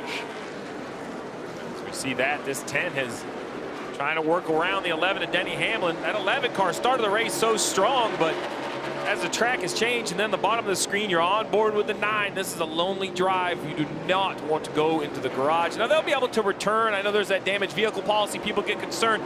He's not on any sort of clock. It's a mechanical failure. They can repair the car and return. The issue is currently 37th out of the 38 cars that started the race. This is a track that doesn't normally have many DNFs. Right. Even the cars that have accidents usually can continue, so it's hard to make up points by continuing to run. Pretty interesting right here, Denny Hamlin. He was the guy we've all been talking about, had the best car, thought he had really good speed. He has fallen back. You know, he's only in 7th, but this is the team you expect to run up front the whole race, and Aric Almirola is putting a lot of pressure on him. Truex, his teammates, still leading. Kyle Busch, his teammates, in front of him. So right now, this 11 car, they're going to have to make some changes if they're going to get better, Marty. And Jeff, I think those changes really need to happen here on pit road. They have struggled on pit road today. They've lost a collective 5 spots so far for Denny Hamlin. That certainly doesn't help. The restart that didn't go well certainly didn't help either, as Aric Almirola pressures him here for the 7th position. I think they know they have a car that can contend today, although the last run Denny was a little concerned. Stevie said the car was literally kind of hopping off the corner, a weird feeling he had almost never had here at Martinsville before, as Aric Almirola tries to get that spot. That can be so hard to adjust when you have something that you've never heard as a complaint.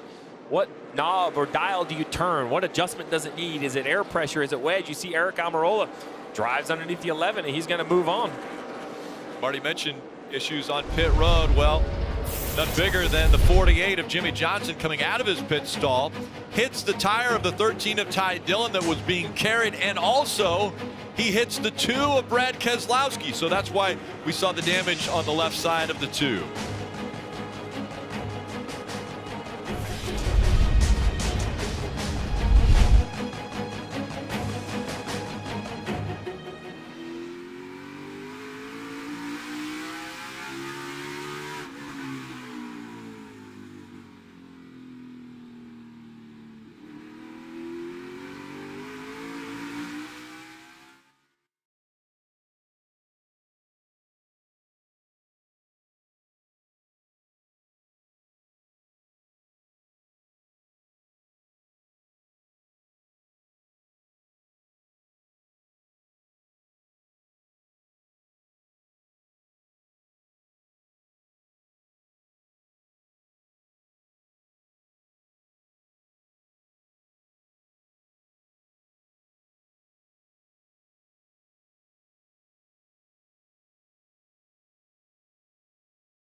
Coming up on 52 laps to go in stage 2 of NASCAR Monster Energy Cup Series playoffs. Telecast presented by Coca-Cola.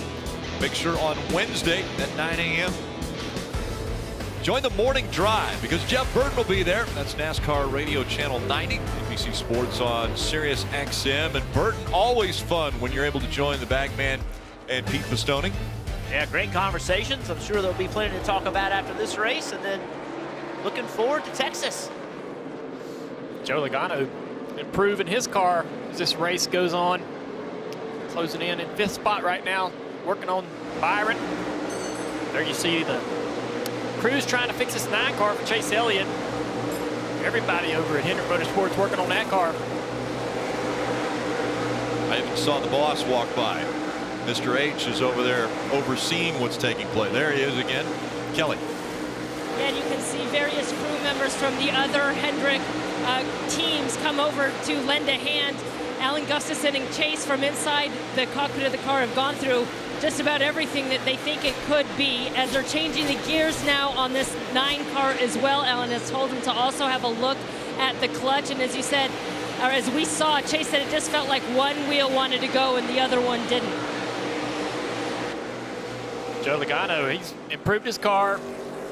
Him and his teammate both. I mean, Blaney's been fast, but when this race started, Logano didn't have great speed, was fading a little bit. Keselowski dropped back outside the top 15. He's worked his way back in the top 10. Logano, though, working over this 24 car. Let's talk about the line he's running, trying to figure out how he can get closer to that guy and make a pass.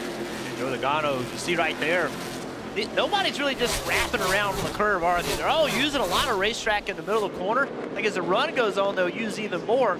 You see William using a little higher entry. Right there, Logano trying to leave on the very bottom. Down into the brakes here, right to the curb. A little bit of a diamond in the center, gets up and back down off the corner, down the straightaway. It's interesting, William Byron's line on corner exit, not really on the bottom of the racetrack. You know, look, not really on the curve. Look at where Logano is. Logano's running a traditional Martinsville, hit that curve, leaving the corner. Yep. William Byron's using way more racetrack on exit. Yeah, I think we're at the point now, and you see Logano close just a little bit when that 24 takes a little bit higher diamond in the center of the corner. I think we're at the point in this run now where that rubber is starting to stack up in that groove, right where the right side tires run, and trying to avoid that probably is going to be better for grip and speed, Marty. You guys are right. Joey Logano's made massive improvements to that car. Todd Gordon's made several changes on the stops. In fact, a moment ago he said, we are way better on this run taking off, and we haven't paid the price in the middle of the corner yet. Logano's certainly good at Martinsville, and they know how important this race is, guys. Todd Gordon says this is the second most important race of the year because you can punch your ticket to Miami. But I think one important note to make, Parker, is that we're really seeing the track change a little bit, and you're going to see different guys up front than we saw earlier in the race. For sure, Marty, and one of those cars that you might not see up front, though, is the 4 of Kevin Harvick, currently running 15th position. Remember, he started this race in 22nd, and in stage 1 drove his way all the way just outside the top 10. Felt like they were making progress on it, but then he started to drop like a rock just with that last caution, and this is what he had to say under the caution. I mean, that's absolutely horrible. That made it worse everywhere. So let's try to change something to make it have more grip, not less. And he recently expanded on that to say if we don't get this right rear in the racetrack, we are in big trouble. A lot of pressure on the 4 car to get it handling right. Somebody else in trouble. Talked about it earlier, Denny Hamlin. Right now under pressure from Keselowski. This is not what we expected. This is where we talked all week, right? All week about how much effort's gone into this 11 car at Martinsville. This is their race to win, and to be performing like this early has got to be disappointing. Yeah, I'm real surprised by how this car's run on this particular set of tires. I'm sure Denny can't wait to get them off and get some adjustments and try something else. Brad's being really good to him right here. Great point. Denny's kind of taking advantage a little bit of the situation. He knows that Brad knows he's in the playoffs. He hopes Brad will cut him a break. Marty. Just trying to hang on to that 8th position right now. And Jeff, you were talking about the preparations that went into this race for the 11 team. When did they start preparing for this fall Martinsville race? How about 2 days after the spring race? They made Denny Hamlin come to the simulator, run a simulated race, run 2 simulated practice. Remember, Chris Gabehart, his crew chief, was in Xfinity for many years, so he hadn't been here. He had a whole list of things he wanted Denny to try. They put a massive amount of effort into this one race, thinking this was their best shot to get to Miami so far. And again, we're only 222 laps in, not even halfway, but they are not very happy with where they're at with the 11 machine. That's asking Denny Hamlin, one of the guys I think is probably the best at getting around Martinsville, to get better at Martinsville. You know, I've never heard of a driver running an entire simulated race on one of the manufacturer simulators before. And I have to wonder, these shadows now, is that affecting the track and the way the crew chiefs need to set up these cars?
There's the Mobile One Peacock pit box. That's where you'll see post-race coverage coming from right after today's race. And then it's victory lap and proving grounds taking place after today's race. Again, the first opportunity to lock a spot into Miami in the championship 4. Right now it's Martin Truex Jr.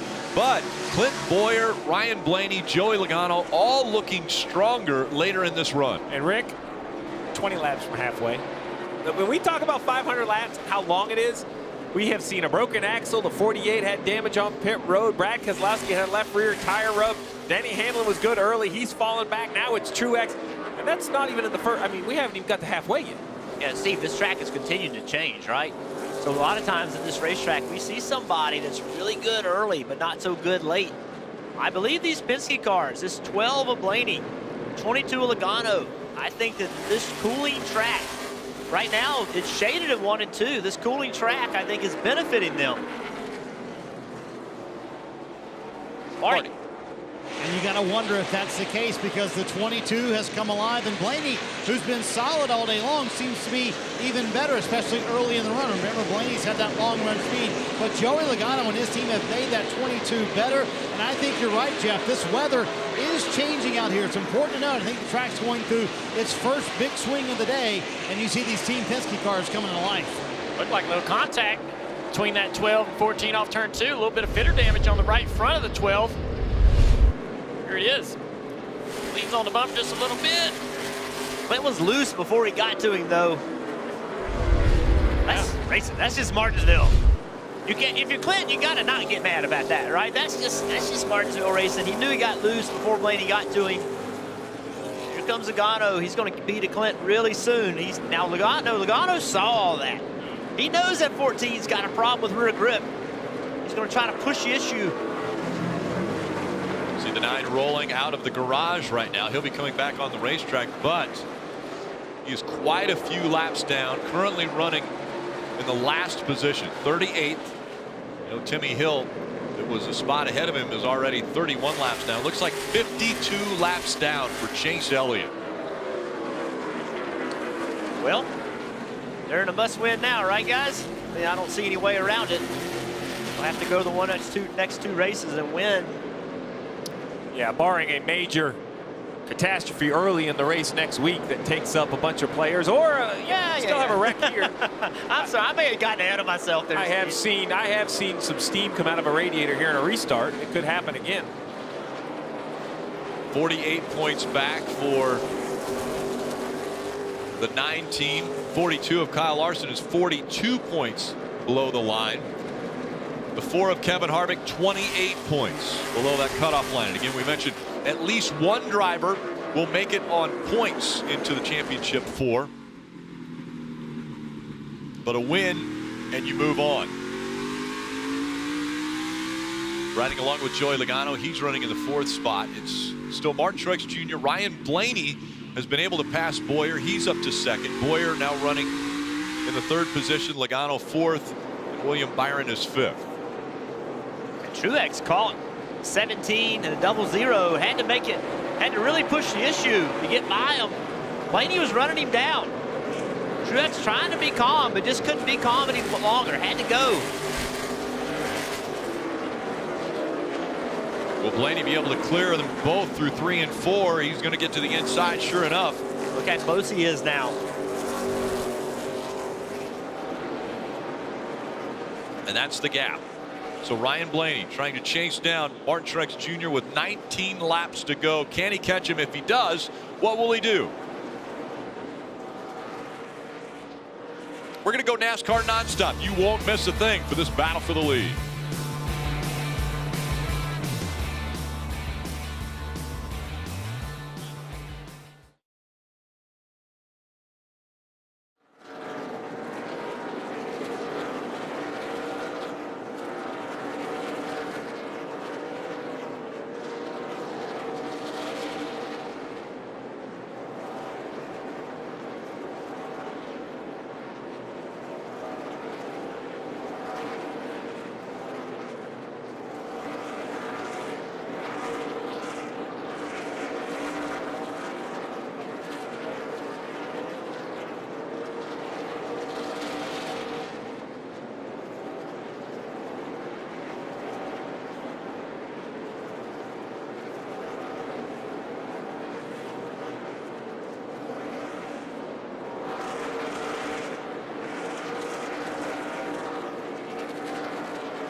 Back at Martinsville, 11 laps left here in stage 2. Clint Bowyer coming to pit road with a flat left rear tire.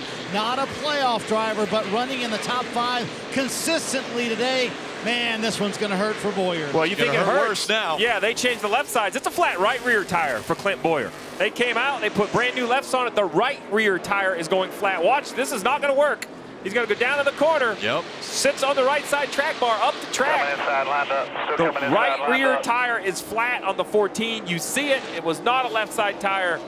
When you pit under green, guys, you got to put 4 tires on it. I know you want to try to save a lap, but this is the risk. I've made this call and been wrong before, so. And will this force NASCAR to throw a caution car? Yeah. He was trying to get down the racetrack, but he couldn't.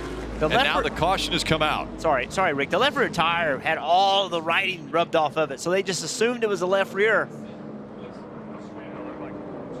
All along, it was a right. And I know people at home were like, why didn't Clint know that? It's harder to know that than you would think. I know, and here's the thing. You're going to lose 45 seconds regardless. Man, you might as well lose 50, 49 and put 4 tires on. It's so easy to say from up here, but I know why they changed 2. I know what they were thinking, trying to save that lap, but this is the negative. They're going to have major issues. Steve, could there be something else wrong? Because the left rear quarter panel is actually dragging the racetrack. Well, I think it runs so low that perhaps it got down. I don't know. And well, the answer is yes, absolutely. Something else could be wrong. Maybe the flat tire damaged something out. Big decision. Do you go after points at the end of the stage? Do you pit? It looks to me like with 68 laps on the tires, everyone comes to pit road, Kelly. And as soon as Cole Pern, crew chief for Martin Truex Jr. and this 19 team was told that pit road was open, he immediately made the call to bring Martin down pit road. And Martin has been really quiet on the radio as he has had to work his way through traffic throughout this. The call now, 4 Goodyear tires, Sunoco fuel for the 19, Marty. Coming down pit road, Ryan Blaney saying his car was looser in and looser on exit. You see a track bar adjustment going on there. Bottom of the screen, little left-hand corner, you see Joey Logano going to make 4 tire change as well. Their car also 2 free. A lot of drivers talking about how the track has gone through a swing here. Martin Truex Jr. with a nice stop for that bunch. Kyle Larson stayed on the racetrack. Going to be an interesting end to the stage here with just 7 to go. Going to get the green with about 5 to go.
Next week, the excitement in the Monster Energy Cup Series playoffs is going to get bigger at Texas Motor Speedway. There's always lots of fun and interactive things happening at the track in No Limits, Texas. Go to NASCAR.com/tickets to purchase your tickets today. Kelly. Chad Johnston, crew chief for Kyle Larson in this 42 team, doing a little strategy. They stayed out. Here's why. You know, obviously you're going to be a disadvantage on tires, but hot tires take off better than cold. Not that many laps to go, so we'll just have to fight for everything we can, try to get some stage points. And he finished by saying, worst case scenario, we wind up 18th, 4 spots worse than we would have. Well, actually, I think worst case scenario is you get hooked from behind and get wrecked. Yeah. That's my concern for the 42. I mean, listen, I don't hate the gamble. I know what he's trying to do. 3 laps. Yeah. He's fighting for 3 laps right now to finish in the top 10. Watch what it does to Blaney in that inside line. How are they going to deal with this?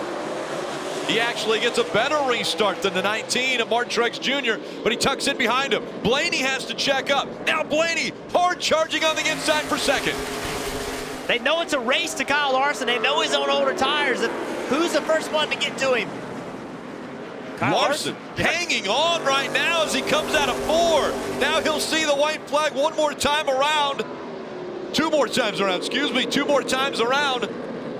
So the fact that he got out in clean air, I don't think he will still win the stage. I think Truex is going to perhaps get to him, but it's going to be a huge gain from the 14th position he was running in before the pit stop. Larson now has the 19 of Martin Truex Jr. behind him. Now it's 1 to go. The final lap in stage 2. Larson to the very bottom of the racetrack, just trying to slow everybody up in the middle of the corner. Truex, huge run on the bottom. He's going to try to get to the inside, trying to win this stage. Side by side through 3 and 4. Martin Truex Jr. fights for it, and he'll win stage 2. A+ call by Chad Johnson. 9 points. 9 points. When we leave Phoenix in 2 weeks and the 42 car makes it on points, go back to Martinsville and the 9 points at the end of stage 2. Crew chief, big call, restart. Well done by Kyle Larson. Kyle Larson stays out. A big strategy call by Chad Johnson, crew chief for that team. He was able to hold on for 2 laps, but then the last one, it was Martin Truex Jr., the only one that was able to get by him. He finishes second.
NASCAR and college football are a great way to share a Coke with a friend and celebrate the fans. I brought a friend here today, Bubba Wallace. The Share a Coke campaign is back for its 6th year, but even bigger and better, you can swap out on any of your favorite Coke product, a collegiate, over 60 teams, collegiate or professional. Of course, I got Tennessee Vols. Ooh, go Vols. I've got the Notre Dame Fighting Irish. You know, they're taking on Virginia Tech next Saturday on NBC. It's going to be a huge game, so grab a Coke, share one with a friend, and go Fighting Irish. Go Vols. But go Dogs. Go Dogs. Well, that's because Rutledge lives in Georgia. So, of course, he would throw that in. Kelly. Well, after that great call to keep Kyle Larson on track, he gained 9 stage points there. His car has been tight. He lacked forward drive, but they have made wedge adjustments, track bar adjustments, air pressure adjustments. You see another chassis adjustment just there, trying to get the car better for Kyle Larson to go along with those 4 Goodyear tires, Sunoco fuel. Quick stop for the 42, but only one on the lead lap that came down that was in contention.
final stage of Monster Energy Cup Series playoffs from Martinsville Speedway. Martinsville flashback. Thinking about my buddy John Andretti. Jeff Gordon and I, we thought we had a battle amongst ourselves. John Andretti came and passed both of us. John Andretti, 2 Cup wins, 1 IndyCar race, drove a top fuel drag car. He was the first guy to ever run the Indy double. Kind of had to be a great feeling getting the King in victory lane at Martinsville, where the King won so many races. Thinking about my buddy John today. And I'm sure he's watching as we see Martin Truex Jr. and Ryan Blaney getting close to the Geico restart zone. Truex Jr. on the inside, Blaney on the outside.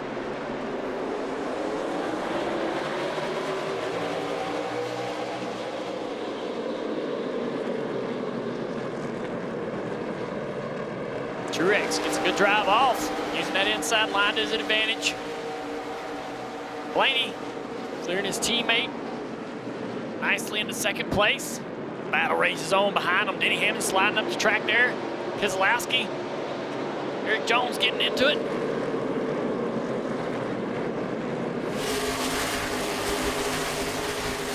Now Brad Keselowski saw an opening, tries to get to the inside of the 11 of Denny Hamlin. Maybe Brad, puts the bumper to it. I think Brad got in the corner a little hot. Kind of loose. Trying to stay out of the back of the 11 car.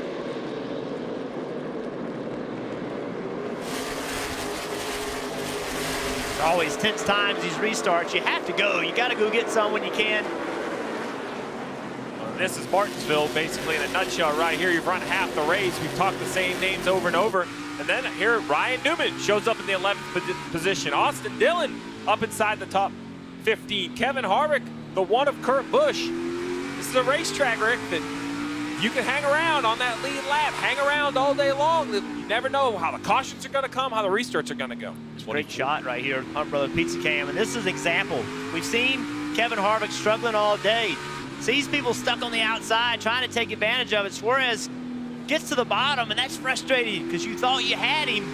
Now you got to keep the pressure up. A little bit of a run, going to show Suarez. It's my spot. Suarez, he took the bait, gave him the spot. Maybe a little teammate help right there.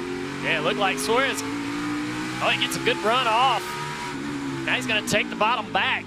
At some point, you have to get aggressive. When does that switch happen? When does Harvick and these guys start to use that front bumper? Running out of patience with the guys they're racing around. Yeah, because look what's behind him. Kyle Larson, that whole group of cars is behind him. You feel the pressure from that. It's not only are you on offense, you also have to play a little bit of defense, because if you get chucked up off the bottom and they start lining up on the inside of you, you can lose a ton of spots right here. Larson with a great run off turn 2 to the inside of Harvick, down into turn 3. This is where Harvick's got to be smart. He sees it right now. He's got a hole. There's a hole to go in. He decides to fight. Let's see if that works for Harvick or not. They're too wide behind him. Has Larson gotten better throughout this race as we see him make the pass on Harvick, take 13th away? I don't know. I don't know that Harvick's gotten better. You know, Harvick has struggled all day. I think Larson's gotten better than Harvick, but we're comparing. That's who we're comparing him to right now. Is Harvick, and I just don't think Harvick's good enough. I agree. I think it just says more about Harvick's car and the struggles they're having as he loses that spot. That's really uncharacteristic for Kevin here. Kevin won a race here, but it's been a long time since Kevin won here.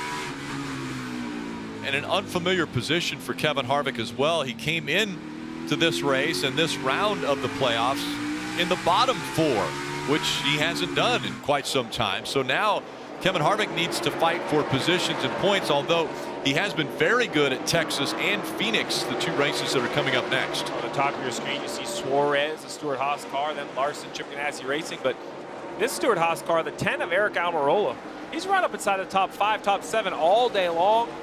He's been in the top 10 all but 1 lap today. The 24 of William Byron as well, running up front all day. Here they currently are running 4th and 5th. We continue to talk about the track change and how Hamlin was good, Truex is taking over. Well, these 2 cars have kind of stayed in the same position. Different players around them, but they've stayed right here.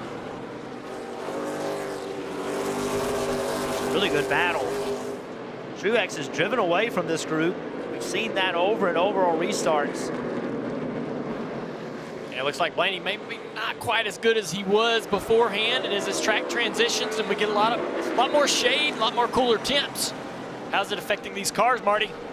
You got it. Ryan Blaney just came on the radio, Junior, a moment ago and told Jeremy Bullins, man, the change you made really hurt us. I am plowing tight right now. So what do you do here, Junior? Do you hold your teammate back there? You know you got a good car. You know track position starting to mean everything in this race. Do you let your teammate go, or do you fight him for this second spot? Yeah, you got to fight him. He's got too many guys behind him in line that could cost you a lot of positions, so you have to fight. And you just hope that your teammate's struggling too. He's behind you, but maybe his car ain't great either.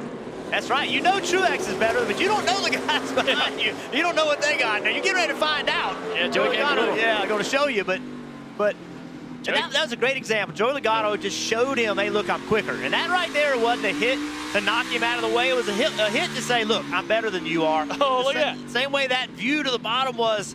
All right, saw it happen again. That's 3 turns in a row. He's ran in the back of that 12 car. Ryan Blaney, you got to give it to him. Still holding that bottom. He's not moving over, not letting his teammate by. That's 4 corners in a row. Well, what do you do if you're Blaney? Blaney's the new Ryan Newman. Well, today he doesn't have any space. 5. He doesn't have any space to go. The 10 car of Almirola's right behind Logano. So if you give this spot up, he's going to not cut him off this time. All right, he dives it down in there. Blaney obviously sees it. He's in the quarter panel. Got to be careful. We've seen them flat tires happen. Cars making contact. All right, now that's 6, 7. I don't know how many. We've lost count. Hit him early. He just shoved him out of the way right there. He hit him earlier in the corner that time. That time he got him on corner entry. All right. Hit him out of the way. When you hit somebody in the middle, you're not really going to hit him. Oh, is it going to get it there? Blaney knows. He knows he's holding him up. I thought he might give it back to him. I don't think Roger Penske would be laughing at what just took place between his 2 cars racing for position.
Tonight in Kansas City, Sunday Night Football. Aaron Rodgers leads the 6-1 Packers at Arrowhead to face Travis Kelce. The 5-2 Chiefs. Coverage begins at 7 p.m. Eastern. A football night in America. That's only on NBC. 207 laps to go in the first day to 500. Erik Jones, a left rear tire flat on that car. He came to pit road. Parker. Guys, he was inside the top 10. He had a little bit of damage there. They felt like that maybe rubbed the tire down. You see it right there. And they were having a problem actually getting the jack underneath the left side. You saw the jack underneath the fuel cell, jacking the car up to put the spare jack underneath the left side jack post. So a long stop on the 20. Steve, we've seen a lot of flat tires, and it's basically guys having contact with the left rear. And they got these cars so low to the ground now, the left rear quarter panel basically hangs over the side of the tire. Yeah, I mean, that's got to be tough for the crew chiefs. Yeah, there's just not a lot of room for that left rear quarter panel to get pushed in. The other thing I ask myself is, you know, are the right rear tailpipes hitting the left rear tire when they make contact in the middle of the corner? I do agree with you, the quarter panel is a big issue, but those tailpipes, I've seen it tested a few times. Tailpipes versus tires, tailpipes undefeated. A really good battle right here. Denny Hamlin working over Kyle Busch. Denny doing what Denny Hamlin does on corner entry. Just has it opened up. Really high entry. Look at that. Look how much higher he is than the 18. Gets the car to turn.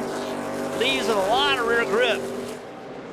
He's not able to take that line and use it as an advantage. He's basically kind of maintained his position and speed. Not able to get those runs that he wants to create up off the corner for this 11 car. And if the 2 car gets any closer to him, he won't have that as an option anymore.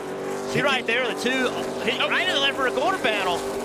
So he leaves that hole open for the 2 car. Now the signal has been sent. Now the 11 car's got to quit that. He's got to start entering on the bottom, and now his car doesn't drive good. Nope. Seems like they haven't improved that 11 car.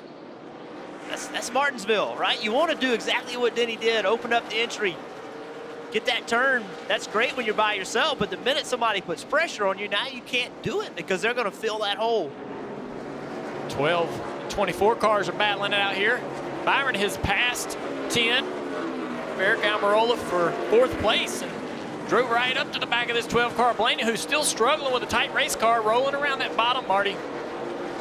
Junior, how frustrating is Martinsville? Well, Ryan Blaney knows it, and when your teammates running you pretty hard, doesn't make things much better. Here's what he had to say on the radio. If you would have tried to race me, just pass him instead of moving me, I would have probably let him go. That's the clean part of the radio that we could use. Ryan Blaney was not very happy with how Joey Logano raced him. He gave up that spot, now sitting in 3rd with an extremely tight car, as you mentioned, Junior, and now William Byron's trying to get around him for that 3rd spot. And Blaney's been really smart as far as doing only what his car can do. Now the 24's underneath, but Blaney's been rolling that bottom really tight and slow. He's making everybody really have no other choice but to run into the back of him. Just bump him and say, hey man, I want to get through here. You're much slower than I am. So, but the 24 using that sort of crossover move is able to get underneath Blaney off the corner, make the pass. With a tight race car, when you get to the middle of the corner, you just slow everybody up. And even when they hit you in the back, your car's tight. It's hard to knock you out of the groove. That's why we saw Logano eventually have to hit him on corner entry when the car wasn't loaded up. So Ryan Blaney doing a really nice job of playing defense here. Parker. And guys, there's Kevin Harvick, who's currently running 11th, but we talked earlier about how much he was struggling inside that Ford car.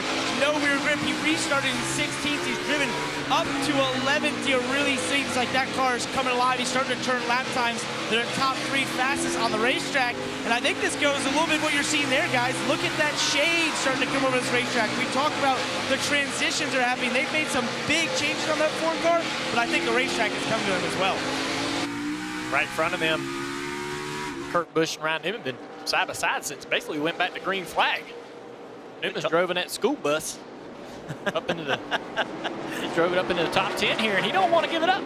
You're not allowed to pass a school bus, right, Junior? Kurt feels like it's as big as a school bus, I promise you. Both these guys running good, though. Kurt, we talked about him earlier, not running well. He's running in 10th, Newman in 9th.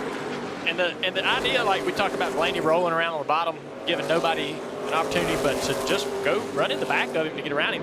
Newman, on the other hand, gives Kurt all the room in the world. Here, had the whole bottom. Try to get by me. He hasn't been able to do it. And that's frustrating because you can't even hit him. Yeah, you can't hit him, did Give me plenty of room. You know, we're having fun. I don't know if they're having as much fun as we are. We always have fun. I'd like to think they are. Yeah. You know, even though a lot of this is frustrating, Kurt trying to pass his 6. In the end, he's going to get out and go, you know what? That's a lot of fun. Kurt on the curb right there in the left front tire. Yeah, this is racing right here, what these guys are doing. And Harvick's behind it doing, guys, come on, man. Just let me go. Somebody do something. Create a hole for me. See Harvick, that high entry, trying to leave on the bottom. Just not enough turn in the middle with enough drive on exit to make it work.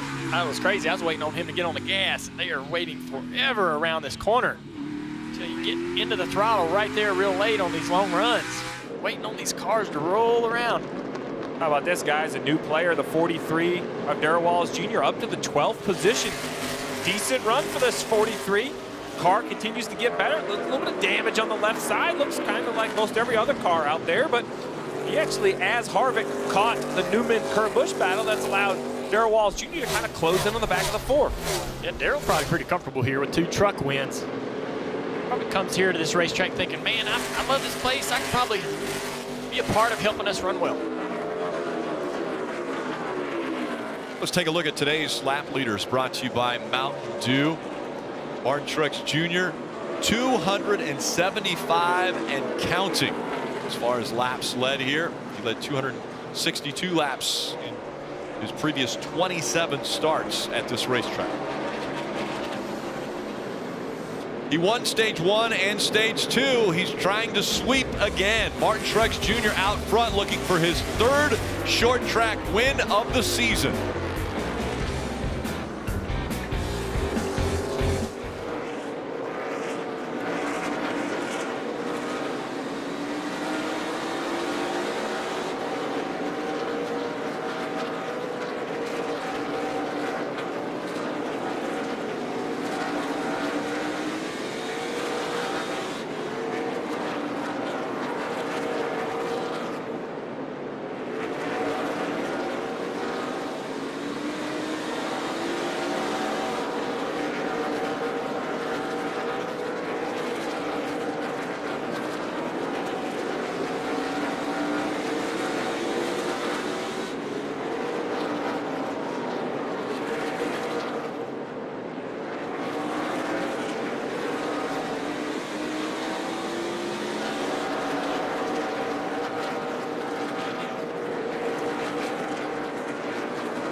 Wednesday night hockey on NBCSN has a Central Division matchup this week as the Minnesota Wild face off against the reigning Stanley Cup champion St. Louis Blues. That's Wednesday night hockey, 8 p.m. Eastern on NBCSN. You're watching the NASCAR Monster Energy Cup Series playoffs. This telecast presented by Coca-Cola as the sun's setting behind the grandstands here at the Paperclip.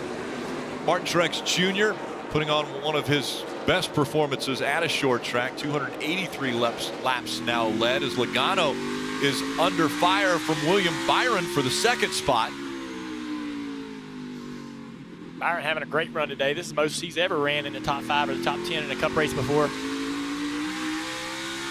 Hounding this 22. He's trying that high entry, but when he turns down, can't get the power down. And the 22's there. Can't get underneath him. Look at Joey's hands. Basically everything to the left. Never a motion, just a little small motion to the right. That tells me Joey's car is tighter than he really wants it to be. See right here, just on the wheel, just all the way to the left all the time, except when he heads to the straights. And then passing this lap car, he's underneath the car. See right there, the 00 landing castle, how much difficulty he had getting by that lap car. That also tells me he's tight. I'm just impressed with William. if he's stock on the market, I'm buying it because this guy's got a bright future, and he's showing it this year. Last year, not a great season.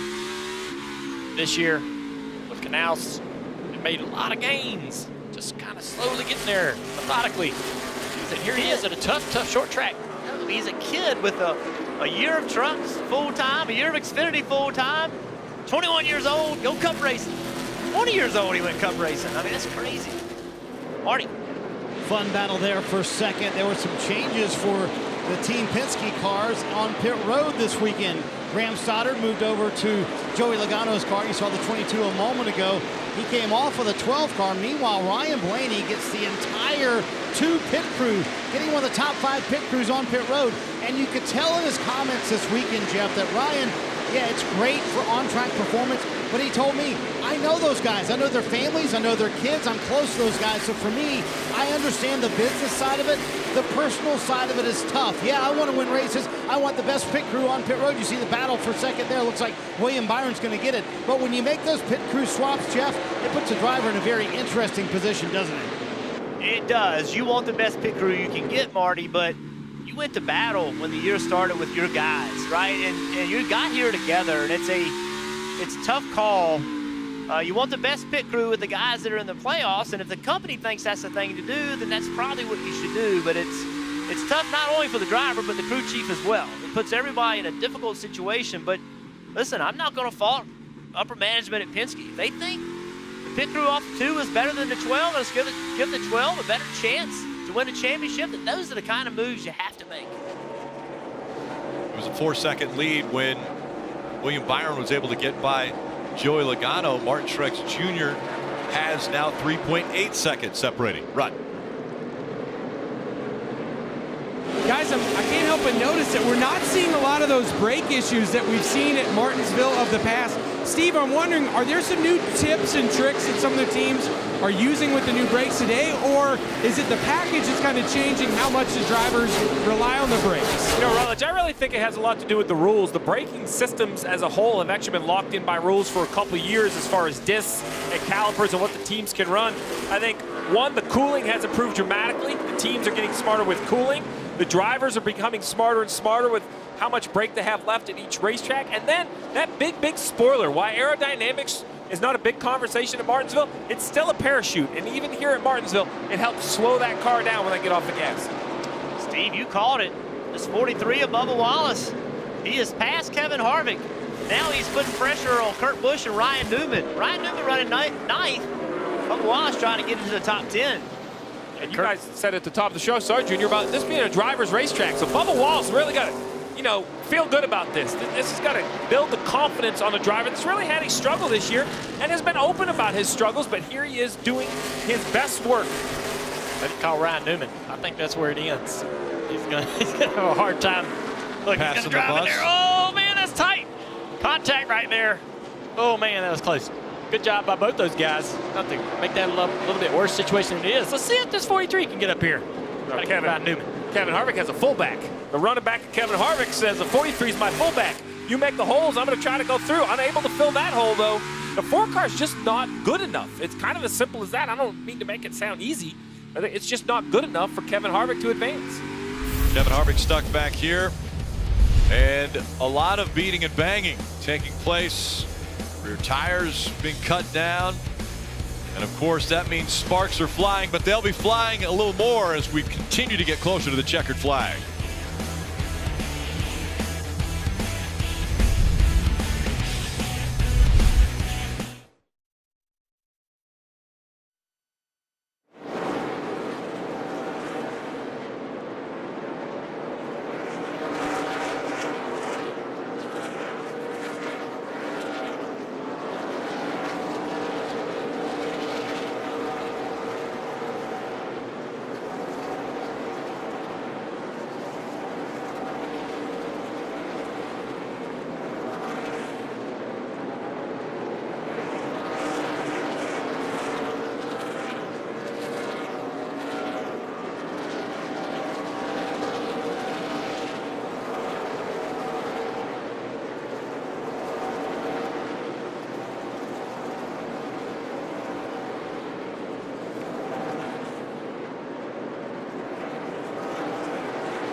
and getting geared during the NASCAR playoffs. Check out the greatest selection of t-shirts, die-cast, and more for all your favorite drivers. All you have to do is visit NASCAR.com/shop today. As we ride along with Ryan Preece, looking back behind him, you get a shot of Martin Truex Jr. He is the race leader. Let's get some updates on the playoff drivers. We'll start with Kelly. And Truex has led 305 laps so far in this race, opened up a more than 3-second lead over William Byron. Martin had never won a short track race until this year. Now he's won 2 of the last 3, trying to do it again today. And if he does, crew chief Cole Pert told me the advantage would be huge going to Miami. He said it'd be bigger perhaps than ever before because the points battle is so tight. Of course, if they can win today, their focus will immediately shift to that race at Homestead, Miami that's just a few weeks away, Marty. Joey Logano sits in 3rd right now, but he was in 2nd for much of this run, and he still counts last year's win at Martinsville in the fall among the biggest of his career. Sitting in 2nd behind Truex, you got to wonder if it's going through his mind once again. Would he make the same move? He told me in pre-race, absolutely, I would make the same move. Much of the day, he's been too loose. Right now, that car too tight. Ryan Blaney behind him, he said his entry and exit are absolutely gone on that 12 car. Complete flip of how the handling has been for much of the day. Jeremy Boland's told him, man, I made changes trying to make us better on the long run. We'll undo that on the next stop, Kelly. Hard to find a weak link in Kyle Busch's game or this 18 team for that matter, but crew chief Adam Stevens told me if you had to look at one track in this round of 8, he would say Martinsville was potentially their weakest link. Surprising since they've had 8 straight top 5 finishes here. Kyle's been pretty happy with the car. He says just needs a little bit more forward drive, and he needs the car to handle better over the longer run, Marty. Kelly in the round of 12 for his teammate Denny Hamlin, and a flat tire, I believe, for Austin Dillon, and a caution, Rick.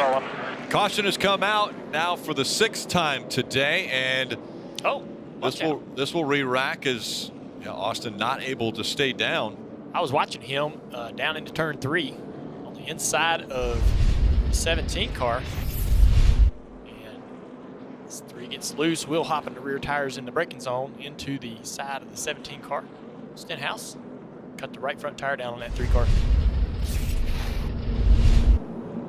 Okay, Steve. Now when we look at strategy with 154 laps to go, and it doesn't normally happen, but if it would go green all the way to the end, they could probably get there on fuel. I think they could. I'm not sure if any of the drivers want to try it, but 78 laps on this run currently. I would expect that will bring all the cars on the lead lap to pit road, make some pit stops. It's 19 of Truex Jr. ever since he passed the 11 on pit road early in the race. He has dominated the race, but much like the 11, once he gave up the lead, his car hasn't been the same. That, I think, is the fear. If you're Cole Pern and Martin Truex Jr., that's your fear, right? You don't want to have a problem on pit road and lose positions. For everyone else, it's all about adjustments, right? The sun is starting to set. Shade in 1 and 2. The shade's getting longer in 3 and 4. This race, sunset's about 6:20 today. This race right now is going to end after 6:30, so the lights will be on. What does that mean for the track? What does that mean for your car, Kelly?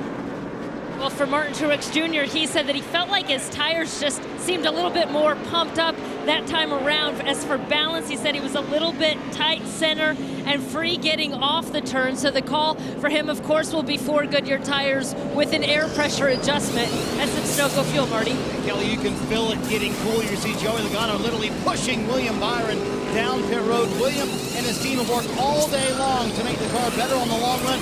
He said on the radio, you hit that sweet spot. I could use a little more turn. That's why they made that wedge adjustment. For Joey Logano and his team, he said he's now tight at the 2/3 mark in the corner, and then it snaps loose off the corner for him. They went down 1 round on the track bar for Joey Logano and his race team. Martin Truex Jr. wins the race off pit road.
Rutledge. Rick, 150 laps from now, we are going to find out who's taking this beautiful grandfather clock home with him. A tradition started in 1964. The question I have for you guys, are we going to see a repeat winner take this home, or is this the day a first-time winner takes this bad boy to the house? That's a good question. I mean, right now, you see Byron up there, first ever career win. Could it come at the tough short track of Martinsville and Blaney, while he won at Talladega? 2 wins in the playoffs this year. And Truex, I mean, he's led 315 laps. Hard to vote against him. We know what Logano will do if he gets to the back of the bumper of the 19. We saw it a year ago. Martin Truex Jr., Ryan Blaney making up row 1. 148 laps to go. Ryan Blaney on the outside. Remember, he picked up 2 spots we just talked about. Penske made that pit crew change and paid off for him that pit stop. Here comes William Byron up the track a little bit. Byron runs the 12 up the racetrack, and now Byron goes up to second. Let's see what the 12 does here. He's going to use the bumper a little bit on the back of that 24. Not real happy with how he got raced in 3 and 4. Now he's got to be careful, though. Now he needs to calm down because now they've caught him from behind. So moving the 24 may feel good, but it actually could hurt you because the guys behind you, when you're moving him, they can get into the back of you and get you in trouble. Got to fight hard on the outside of that 18 car, Kyle Busch. The fight for the inside. You get a little better run on corner exit. Can he get down? Clear to the bottom. Then into the inside of the 18. Dives bombs down into turn 3. Saw an opening. Yeah, that was a high risk move. Big run off on the outside, though. Corner exit for Kyle. Oh, man, I thought the 18 was coming down for sure on the across the right front of that leather car. Whew. Teammates once again continue to fight, and there's the bumper. He puts the bumper to the back of the 18. Up the racetrack he goes. Interesting. And a little contact back as they go down the front stretch. Now he wants to get in there. He's going to get in behind this 11. Ooh, he was nice. Get your breath, everybody. Calm down. Long way to go. Long way to go in this race, but only 3 weeks for a championship. And I think these Gibbs guys know they're racing each other. They're trying to push and bang. You mentioned it, this big aggressive move right here. He dives on the inside. Just gives a little shot to the 18. Up the track he goes. Kyle Busch has got to be furious inside the race car. And that was the second time they made contact. You saw. And then right here, Kyle Busch in the right rear. Hamlin, Kelly.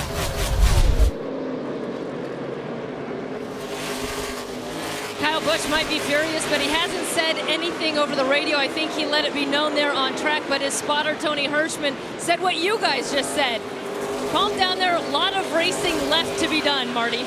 Denny Hamlin said nothing on the radio as well, but Chris Gabehart did. He told his driver, laser focus, focus forward, move forward. Denny Hamlin's been very frustrated all day long outside of the top 5. For the first time in a long time, he's back in the top 5 now. Battle for the lead shaping up, Rick. Definitely, with Martin Truex Jr. coming up on Austin Dillon. Now he's got the 24 of William Byron to worry about. Byron running a little bit higher line, almost what we had seen from Denny Hamlin earlier. Maybe he's taking a page from the Denny Hamlin playbook as he looks to the back bumper of the 19 of Truex Jr. And just faster. Lap in and lap out, 1/10 of a second faster than Truex. So guys, faster is one thing. There's contact off of turn 4. The 18 car spun around. He's sideways with 10 also, and there's contact with the 48, also the 47 of Ryan Preece involved. The 48 of Jimmie Johnson got into the 10, who was turned around. It all started with the 18 sideways right on the front stretch. The caution once again is out. Yeah, they come off of turn 4, and the 10 car and the 18 they got together, both spinning. Look at the damage on the 10 car. Let's take a look at it. Down in 3 and 4. I don't know if there's a little contact there, but they just get together.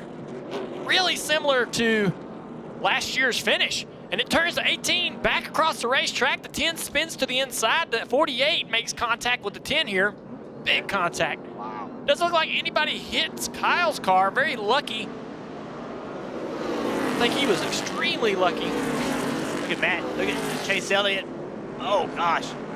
I would say that Kyle Busch was very lucky, as you said. Stay low, gas up, still outside, come back middle, still outside. Oh, that was close. Come up. This is what we talked about, man. That 19 car's been dominating this race all day long, but here are these rash yellows that always come at the end of this race. Watch it, check up. And this is what we're going to see the rest of the night, I think. You talked about it at the start of the race, right? Wreck happens in front of you. Look how far the wreck is. 47's 10 cars back. Gets into it. Didn't do anything wrong. It's just Martinsville. Heavy damage on the left front of Matt DiBenedetto in the 95. Look at that. Harvick, did he get through this okay? That's some great camera work right there. On a bad day, Kevin Harvick's not run well, currently running 7th. Now you want to see if you're Gene Haas or Tony Stewart, 3 of your cars cross the start-finish line at Martinsville, but not in that replay. And not one of them backwards. No. And still with 137 laps to go. Yeah, you see right here, heavy damage on the 10. We saw steam coming out from under the hood of that too, so maybe some radiator damage there. I think this is the theme. I'm shattering the rears everywhere, all the way around the corner. I think this is the theme of the race going forward. Yes. Is short runs. Cautions, restarts, short runs. This is going to sound silly. The one driver that's happy to see this right here is Chase Elliott. He's been stuck in last all day, 54 laps down with 137 to go. Any of these cars that can't continue, he should be able to catch. Not a lot of points, but I think Logano proved last round. You just never know where those points are going to end up. And I agree, Dale, right? Short runs, aggressive restarts. Not that there's been a lot of give and take, but what you used to give 100 laps ago, you're definitely taking now. There's still no cars out of this race up to this point. Chase Elliott currently scored 38, 54 laps down. Timmy Hill is 33 laps down. Garrett Smithley 11 laps down. Sorensen 8 laps down. Chastain 6. BJ McLeod 5. So quite a few at 5 laps down. Jimmie Johnson now off the track. And I know that the 10 of Aric Almirola with pretty extensive damage.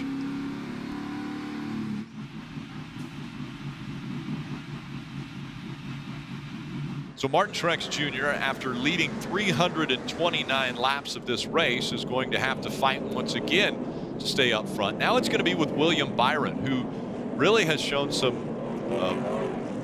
extreme speed late in this race. Was able to get by Ryan Blaney. Wasn't afraid to put the bumper to a car either, even though he's not a playoff driver, as we're seeing a couple make their way onto pit road. Suarez and Kyle Larson are on pit road now. Rick, you know, if Dale's prediction's right and we start to get a bunch of these yellows, it'll be which yellow you choose to pit on. What point do you want tires, Kelly? So a couple of these playoff drivers caught up in that mess are going to have to come to pit road to look at damage, put some fresh Goodyear rubber on, and that includes Kyle Larson here in the 42. The 18 of Kyle Busch has also been called to pit road.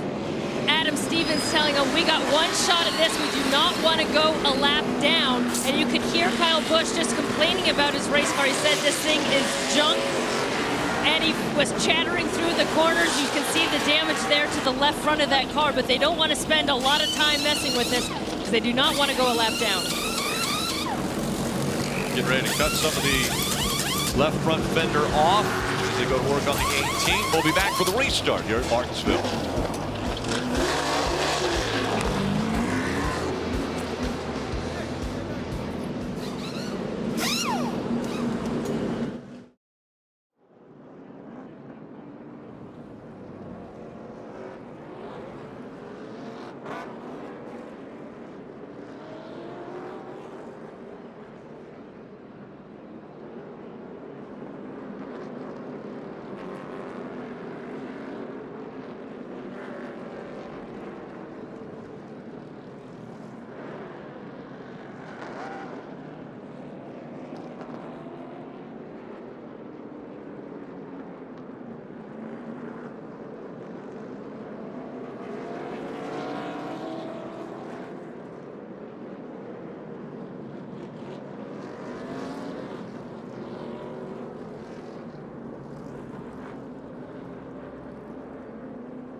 130 laps to the end of this race, and we'll see post-race coverage coming from the Mobil 1 Peacock pit box, and then victory lap proving grounds later on NBCSN. Take a look at some replays here, guys. Yeah, we're going to see these two cars, the 18 and the 10, involved in the last crash entering turn 3. The 10 down in the corner gets in the left rear quarter panel of Kyle's car twice. Boom, boom. Up the racetrack, Kyle goes. They make contact again. They get kind of hung up right here. That's where all the damage came to the 10 car. Yeah, I was wondering if they had any contact before that. It shows it. Entering turn 3, there was some contact. That right there was, look at that. Look at Matty D. Wow. That was so fortunate for Kyle Busch. Couldn't believe what I was seeing.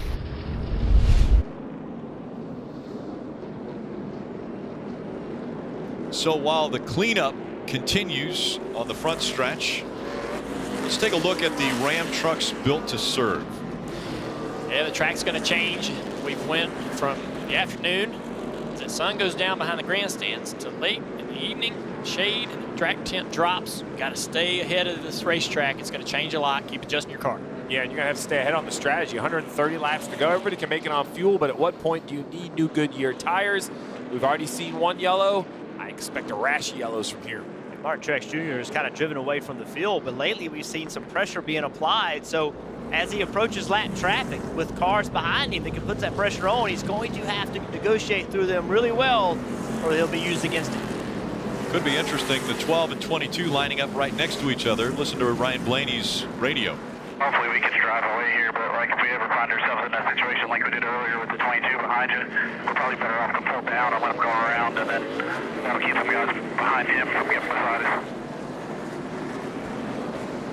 Team communications going on there. It's Martin Truex Jr. William Byron making up row 1. Blaney and Logano in row 2. Hamlin and Keselowski in row 3.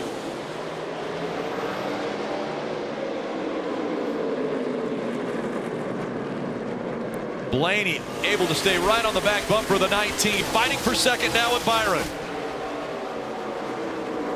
Blaney drove it deep down in the corner, made it stick. Yeah, remember these two were going at it the last restart. Roles were reversed with the 24 on the inside. Now Blaney's trying to use up a little bit of racetrack to take that position back. Byron fighting hard on the outside, staying there. I'm pretty impressed with that.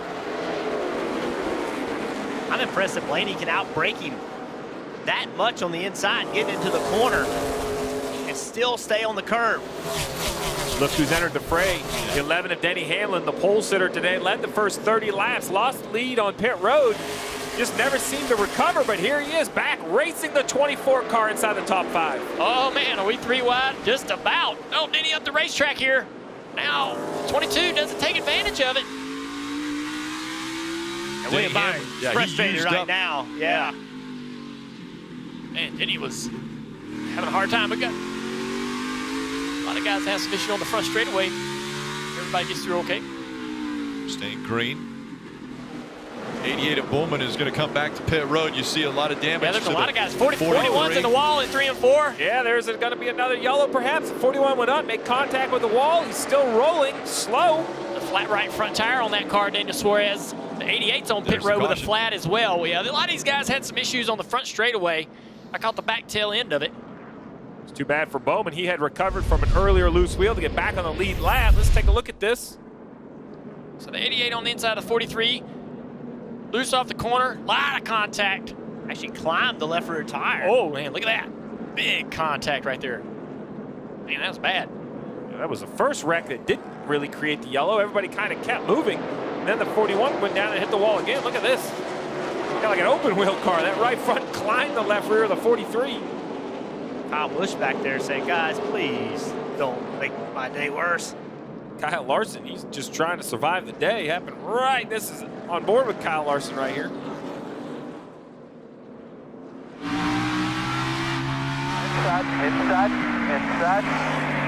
Inside. Watch him. Inside barely. Inside barely. Inside. They go to work on Daniel Suarez's car. Well, you guys talked about it. One caution creates another one. Now we're starting to get a rash of short runs. And how about the intensity? You were just mentioning it, Rick, the 11 of Denny Hamlin. You know, 150 laps ago, I really believe when he got inside the 24, he'd have rolled the curb, given it 4 or 5 sets of corners to try to work around it. I'm not saying he went in there and straightened the wheel, but he drove in there deep enough knowing he may lose a little bit control of his car and seemed to be okay running the 24 up the racetrack, right? When you get in the last 150 laps of this race, you don't know the next restart you're going to get, and the next time you're going to get that position. Kelly. All right, so I see a lot of the leaders staying out. Kyle Busch, though, coming back to pit road so the team can continue to work on the damage he sustained in the wreck. They said the hood is fluttering a bit, but they think that fender is okay. But they're going to take some more time to look at the left front there of Kyle Busch's car. So they'll go to work on the 18 once again. Kyle Busch still fighting to stay up front.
What a beautiful venue.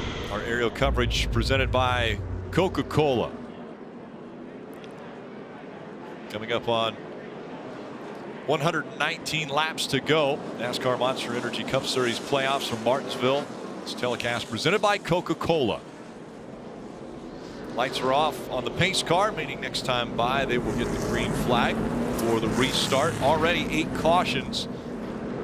Only 3 drivers have been up front. It's been Martin Truex Jr., Denny Hamlin, and Kyle Larson who have led laps today. Taking a mental image of all these cars near the front in their somewhat pristine condition, because I'm trying to remember it. I'm not sure. It's going to change? Yeah, maybe not in this restart, but with 119 laps to go, they know, you know, you have to go. You have to take the positions when they're available.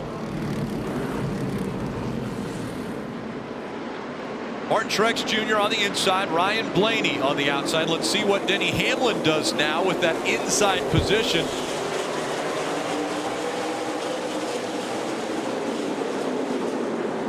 So impressed how far in the corner Blaney can drive his car, whether it's on the inside or the outside. Watch this. Look at that.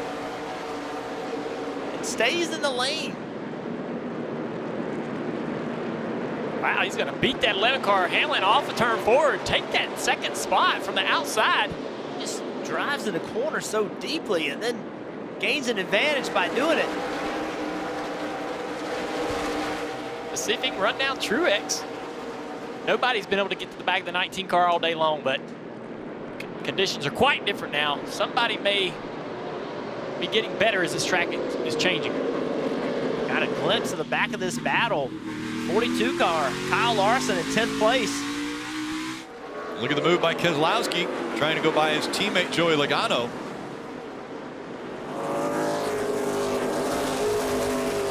Has to be frustrating for Brad Keselowski. He led 446 of the 500 laps here earlier this year, and he has battled all race long just to stay in the top 10. Yeah, the same sort of battle we've seen the 4 of Kevin Harvick. This 4 car has not been good most of the afternoon, but continued to adjust on it up to the 7th position. Sometimes when you have a championship season, or at least a shot at a championship in Miami, you look back at races that people don't remember, but you do as a crew chief or a driver. It's not the ones you won. Sometimes it's the ones that you salvaged. If the 4 car can get up there and finish somewhere inside the top 5 or 10, that might be considered salvaging a day. Coca-Cola Cam on the roof of that 22 car Logano, easing into the corner. That 24 getting off the bottom there a little better. Trying to keep the pressure on Denny Hamlin in front of him. So Hamlin just in front of William Byron. Blaney about a car length and a half in front of Hamlin, and then it's 2 car lengths all the way up to Martin Truex Jr. Yeah, Denny's car just does not look like it gets around the corner like he wants it to. It's having a hard time trying to figure out how to create speed. And that's kept his 24 car right on his bumper. Well, we already know, we've seen it before, that Denny Hamlin, he's racing for a championship. He is going to ask, just in how he drives his car, for William Byron to cut him some slack. William Byron will have a decision he has to make in a short period of time, I think, how aggressive he wants to get. Jimmie Johnson and Aric Almirola were taken to the infield care center, treated and released. Kelly caught up with Aric. Unfortunately for Aric Almirola, a really good top 5 run went awry there. We saw some contact between you and the 18 going into the corner. Then what happened? We got together. He chopped me getting down into 3. I tried to squeeze in front of him in the spring on one of the restarts, and he about wrecked me in turn 3. And it was returned to him, and he didn't like it. And he run me up over the curb, and we got hooked together and ruined our day. So Smithfield Ford Mustang was really good. Really proud of my guys. We brought a really fast race car and ran up front all day, and I felt like we were maybe one adjustment away from being able to run maybe 2nd or 3rd. The 19's really good, but I feel like we were really close. So frustrated. We got 3 more weeks, and I'm gonna make it hell for him. 3 more weeks. You heard it. So that's so Aric Almirola remembering something from the spring that he was upset about. Yeah, race car drivers don't forget. Well, we've talked about playoff and non-playoff guys and who has more to lose. It's very clear that Kyle Busch has more to lose. This accident today has hurt his point situation, and now he has an enemy clearly with Aric Almirola. And remember, you win here, you advance to the championship 4. It's an automatic ticket. 2 weeks to prepare then after that. So right now, Martin Truex Jr., after winning stage 1 and stage 2, has about a 1.5 second lead over Ryan Blaney. But we've seen William Byron coming to life in that 24. Yeah, Williams drove up there and caught the 12 car, and Denny Hamlin now trying to hold off the 22. 2 great battles on the racetrack. 24 moving high into the corner. Denny trying that same line to be defensive, just trying to create speed for himself, because if he runs low entering, his car is so slow in the center because it will not turn. Steve, you hit on it. I think Chad Knaus, with 9 wins at this racetrack, has really passed on a lot of knowledge to the 21-year-old William Byron. He looks great. Well, you can talk a lot about rules, but one thing that hasn't changed is the racetrack and how the track changes as the tires put down rubber. Marty.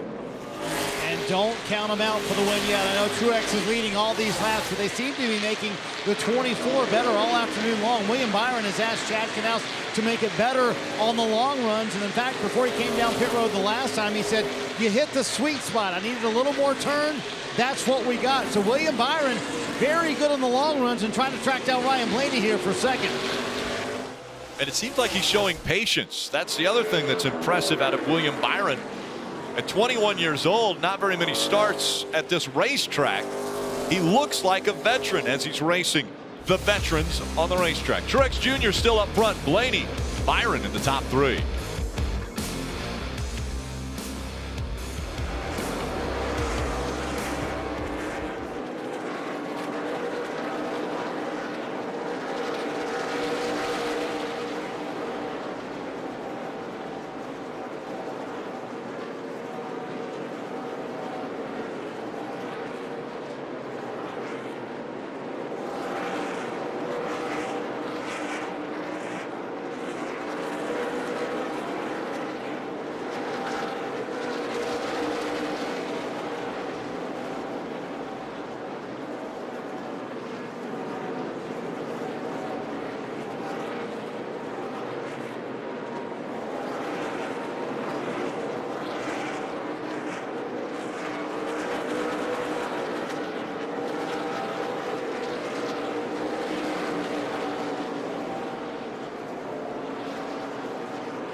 Great battles continuing for second and for fourth. Blaney holding off William Byron. Hamlin holding up Joey Logano. We'll see what happens in both of these instances. Guys, you guys were talking about how the 24 at some point might have to try to use a little bit of a bumper on the 12, but he had to be closer. That last lap, he got right to the bumper of the 12 on corner entry. Didn't do anything about it. Now he's lost another half a car length. The thing about the 12 though is he enters low, pretty straight into the corner to the curb, rolls the curb, stays on the curb all the way through. There's no way around him. There's no weakness. And the report from Marty is that he's tight, right? So that means the back of the car is really secure. So even when you go and lay the bumper to him, unless you do it on corner entry, he's not going anywhere because the car's already in the racetrack. And he's not really holding up that 24 too much. He's not that much slower than Byron. So Byron can't get too aggressive with him. Well, let's see what William has to say about this. Doing good, man. Keep it up. Strike while the iron's hot. Is he old enough to know what that means? Hey, so guys, I had a conversation with Chad Knaus a few weeks back about William Byron, and in the conversation I said, you know, what's it feel like as a veteran crew chief to be crew chief and a kid? And he interrupted me. And he said he's not a kid. He's a 21-year-old young man. I don't like when people refer to him as a kid because he's not a kid.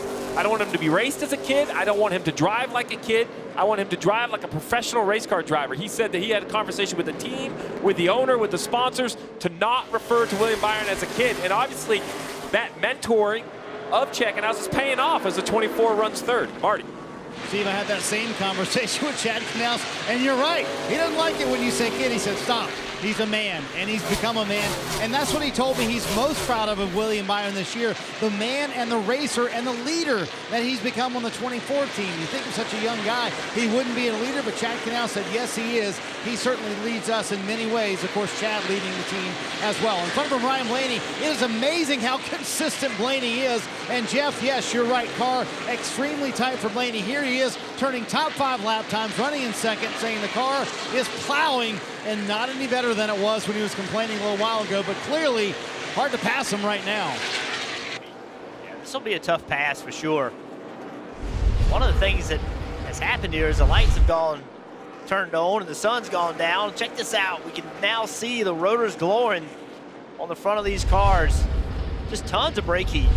That's not a problem. You know, there was a time in this sport where rotors glowing like that would be a concern, too much brake heat, but with today's technology and parts and pieces, this doesn't cause a brake problem. Now, it could cause a right front tire problem and melt a bead, but typically you don't see brake problems here anymore. Steve, what temperatures are we talking about when we see these rotors glowing red like that? Well, they're 12 or 14. Good laps here. Get those tires back underneath us. The brakes cooled off. There's a coaching by Chad Knaus. He sees the same thing we're showing. You're talking 12 to 1,400 degrees once they come in the garage and they're checked. So they're well over 1,600 to 1,800 degrees on the racetrack. But almost designed that way. The brake pads work at that temperature. You just need to take care of your stuff. How about we'll take a moment. First of all, thank Corey LaJoie and Corvette Parts for this awesome Mystery Machine paint scheme. But then what a job by Corey LaJoie running on the lead lap in 17th. You think of all the mayhem today, you look at that car, reasonably clean. I mean, that's barely a scratch for Martinsville, a little bit of front bumper work. Both doors look pretty good. Great looking paint scheme and a great run for LaJoie, guys. Yeah, it's not just because other people have wrecked. We've been watching him over here. He's been in the lead lap in this race a tremendous amount. Good call out, Steve. The team's doing a really good job. Corey LaJoie is doing a really good job. I mean, look behind him. You have Hemrick from RCR. Right? You have Austin Dillon from RCR. He's outrunning both RCR cars. Boyer obviously had that flat tire outrunning him. Bernard, Jones. Some well-funded big teams back there. Little inch in the could here. The 32. Corey LaJoie driving a smart, clean race. Yeah, right behind him is the 36, normally driven by Matt Tifft. But today it is Matt Crafton that's behind the wheel. Matt Tifft yesterday had an issue here at the track, went to the infield care center, then was transported to the hospital, and then he was released and went home. And so he is not behind the wheel of the 36 today, but obviously we all hope that he gets back behind the wheel very soon. So Kyle Busch in that wreck a little bit ago, and he's driven the car back up to 11th place. See Kyle Larson behind him. Kyle Larson running in 12th. So this day is not over for Kyle Busch. He sat in the middle of the front straightaway with cars flying by him. Nobody made huge contact. Still has a lot of positions to go gain right here. Yeah, when that left front fender got torn off, I actually thought, man, that's actually not a bad thing. Typically, it keeps the temp out of those front tires or out of that particular tire on the front of the car and helps the car rotate and turn on the long run. Now, it's so late in the race that probably won't pay off for him as he gets passed by the 9 car, Chase Elliott. But that is not hurting that car as far as aerodynamics are concerned. Martin Truex Jr. 3.7-second lead over Ryan Blaney, running in second as we go NASCAR nonstop.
Now under 70 laps to go. The NASCAR Monster Energy Cup Series playoffs is telecast presented by Coca-Cola. Now next Sunday, NASCAR Monster Energy Cup Series playoffs continue from Texas Motor Speedway. It's another chance to secure a spot in the championship and maybe a must-win situation for drivers like Chase Elliott, who's having struggles now. And again, the Xfinity Series will be back next week and then all the way through the championship playoffs in Miami. I love that finish, right? Xfinity and Cup together, Texas, Phoenix, and Miami. Gives the fans that want to come out to the track a great chance to see a whole bunch of racing. A lot of anxieties after Kansas Xfinity race. A lot of drivers pointing fingers at each other, not happy. See if they calm down for Texas. A couple of them rolling around on the ground on pit road. So let's get a few updates from pit road, and we'll start with Kelly on Martin Truex Jr. Yeah, who continues to work his way through traffic. Coming into this race, Rick, the most laps Martin Truex Jr. had ever led in a race, 392. That was at the Coke 600 back in 2016. He has surpassed that mark today, 397 laps led already today. When I asked his crew chief, Cole Pern, what the key would be for today's race, he gave me 2 words: track position, and he's had the best track position most of this day, Marty. Kelly, you can feel it getting cooler here in Martinsville, and Ryan Blaney Now getting happy with his race car. Said the entry is better. I do feel much better about this run. Still a little bit tight. You know, he said, I don't want to be a guy who wins just one race a year. I want to be a part of the conversation every week. Tell you what, in the playoffs, Ryan Blaney and the 12 team have certainly been part of the conversation. William Byron back in third. He said the car was a little bit free, but was coming to him the longer they ran, and it's showing, and he's getting up there where he can track down Ryan Blaney. Going to be interesting to see if he can get him. Denny Hamlin all day long has been saying this race is all about track position. Finally, he has a little bit in the top 5. We'll see if he can hang on to it. Hasn't really said much about the handling of the race car. Meanwhile, Joey Logano said the rear grip in the 22 car is starting to go away, and he admits, I think we'll be good at Texas next week, but tonight, here at Martinsville, that's our best shot to advance to Miami with a win, Parker. And Marty behind him, his teammate Brad Keselowski, who's knocked out of the playoffs in Kansas last week. I asked his crew chief, Paul Wolf, what happened, and they still weren't sure. They just could not nail the balance on that 2 car this week, but he did admit it has taken the wind out of the sails of that race team. A solid run here today could go a long way of putting some confidence back in that race team. Behind him, Kevin Harvick, who spent most of the day outside the top 10, really struggled with that car, but it seems like as we've gotten to nighttime, it's starting to come to them a little bit. I've kept my eye on the points, and that Kyle Busch wreck was about a 10-point swing for Kevin Harvick, who finds himself, as they run, 17 points below the cut line.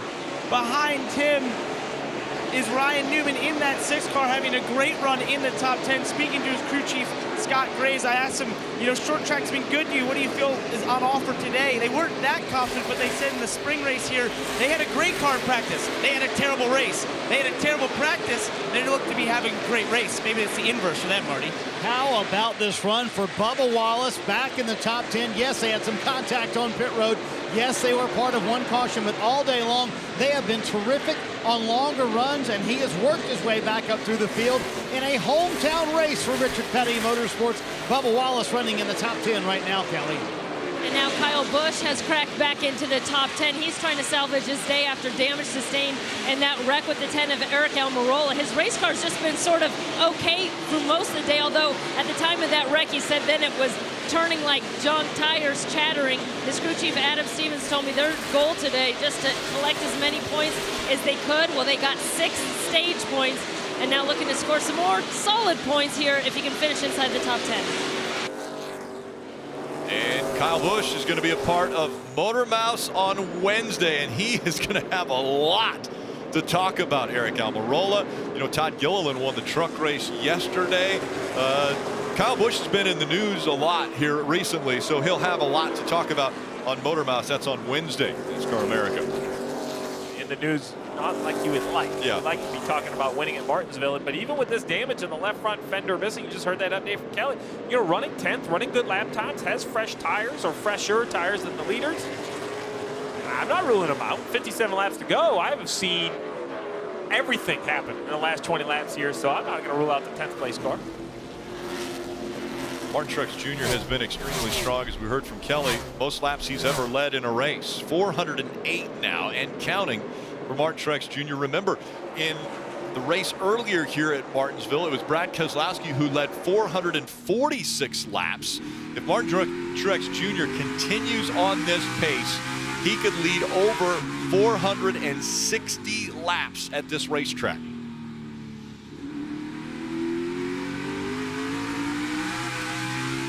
Kevin Harvick currently running in the 7th spot, trying to chase down Brad Keselowski just in front of him for position. This is currently a 64-lap run, the longest of the day, 97 laps. I bring that up because that's 33 laps from where we are currently. Well, there's 54 laps to go. So for this race to go green to the finish, it would take the longest green flag run of the day. A lot of smoke coming out of the left rear of Clint Boyer. Big tire rub there.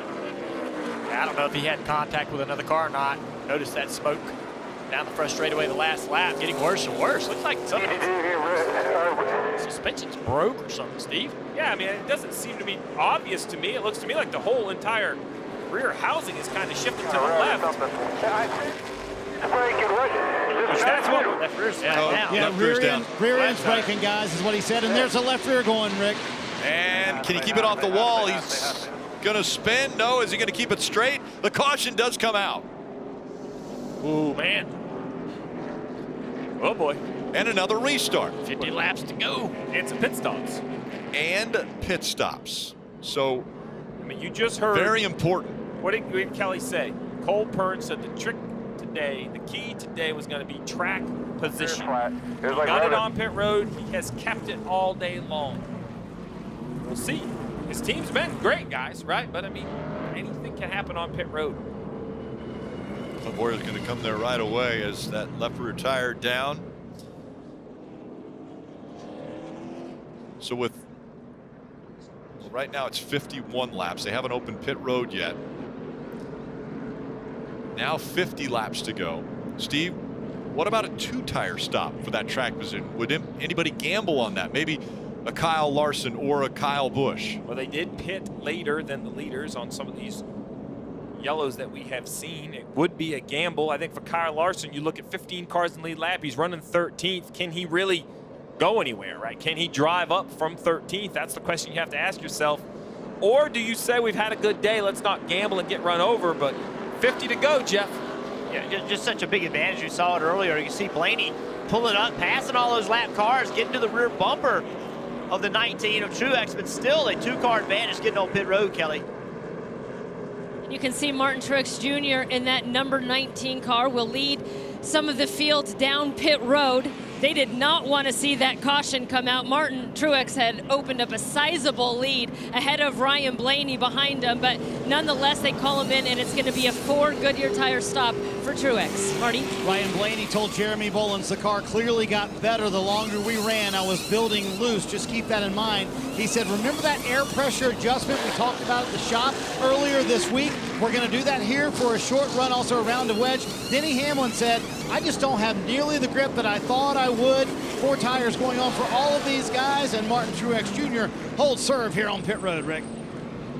That crew has been amazing. The top 3 hold their position. Blaney, Byron still in the top 3.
Monster Energy Cup Series playoffs from Martinsville Speedway, and now the intensity is ramping up.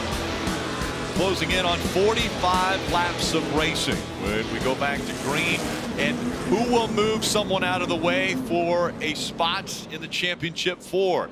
Can Martin Truex Jr. stay up front? Well, it seems like after a few laps, the 19 car has been the class of the field, but on these restarts, guys have been able to stay close to his bumper.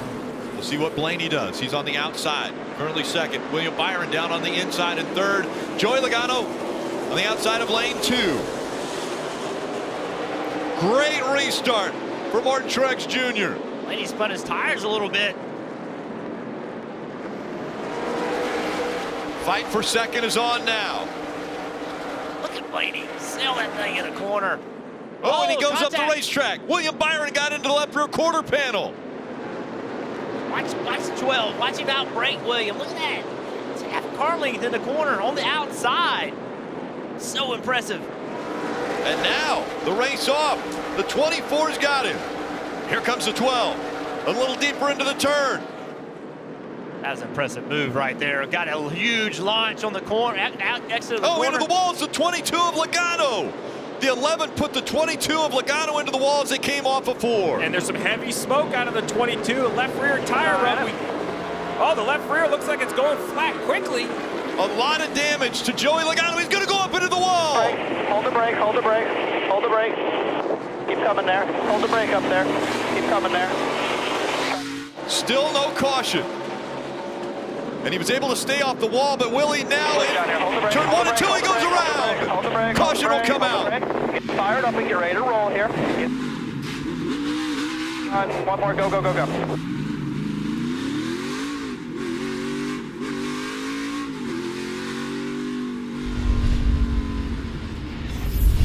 Here we are on top of the roof of the 22 car off turn 4. Rolling inside the 11. Keep coming at the 11. A lot of contact between the 2 cars.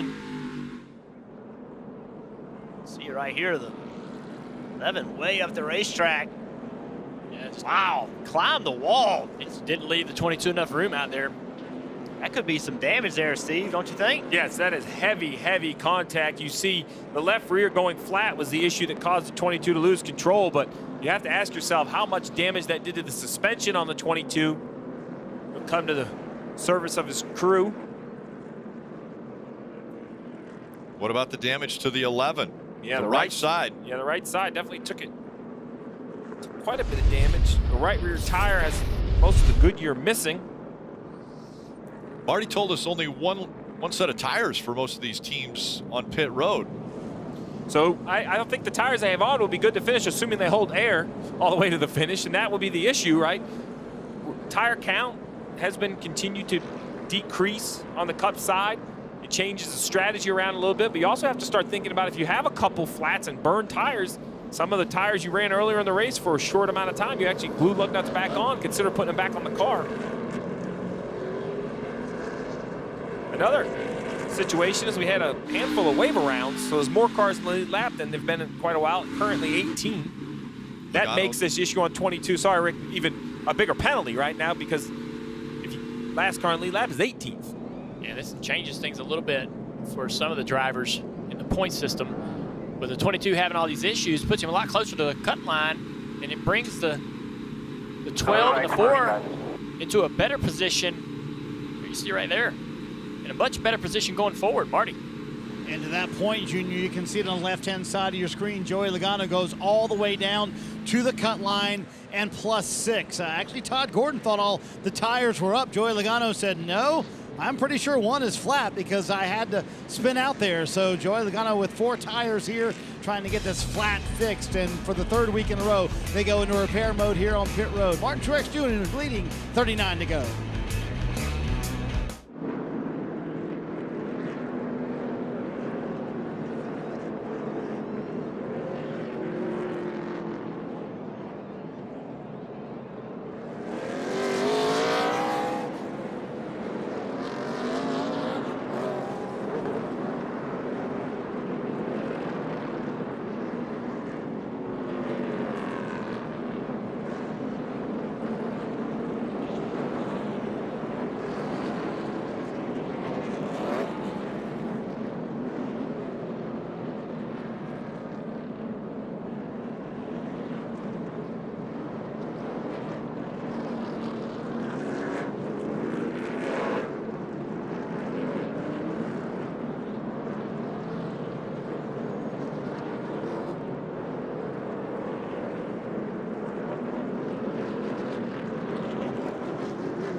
37 to go at Martinsville. Martin Truex Jr. continues to lead. I sat down with Truex back in the summer on a podcast and asked Truex, is there ever a race that he wishes he could redo? This was his response. What's the one that got away, the one you would do over again if you could? I would say Martinsville last year. You know, and that was on me. Yep. You know, I should have just knocked the 22 out of the way with 5 to go and drove away. I mean, I was so much faster than him at that point. Yep. I gave him, I left the window open of opportunity for him on that last corner because I wasn't far enough ahead of me. You know, with 3-4 to go, I should have just gave him a little nudge. Yep. Drove Moved on. That would, well, we would have won the championship. Yep. You know, that would have been 2 in a row. Yep. That was the biggest mistake I've ever made. Rick, it was a casual conversation. When he answered that, it was right away, and he was staring right at me. That one has been in his memory banks. He's dominated today. Can he close it out with 36 to go? He always learned from past experiences. We'll see what he has learned. Coming up on 35 laps to go, a dominant 19 of Martin Truex Jr. on the inside, William Byron on the outside. Great restart for all up front. Kyle Larson with a bunch of smoke out of the right front. Look at William Byron on the outside, going into 3. Clear him.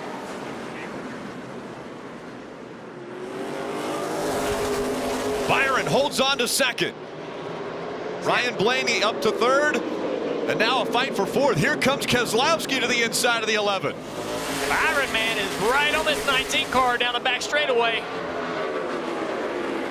How hungry is the 21-year-old to get his first win?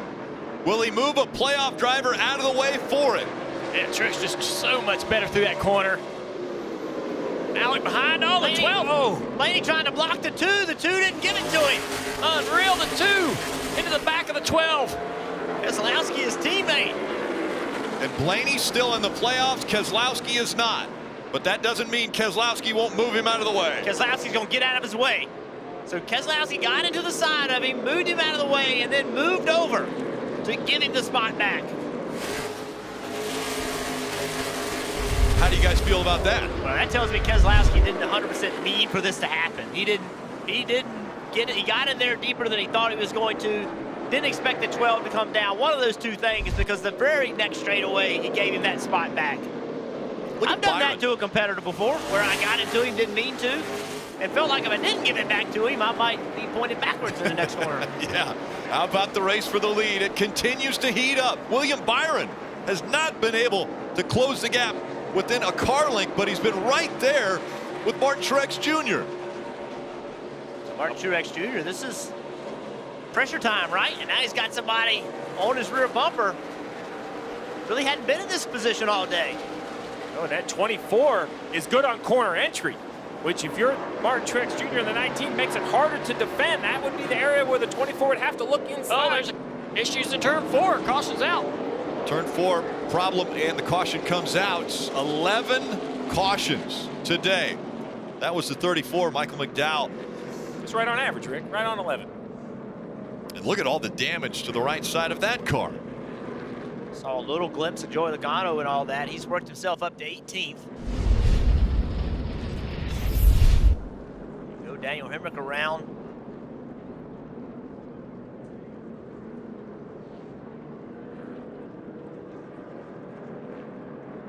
How many cars, Martin? With some body damage, some kind of damage? Not many of them. Yeah, contact. Keep taking here.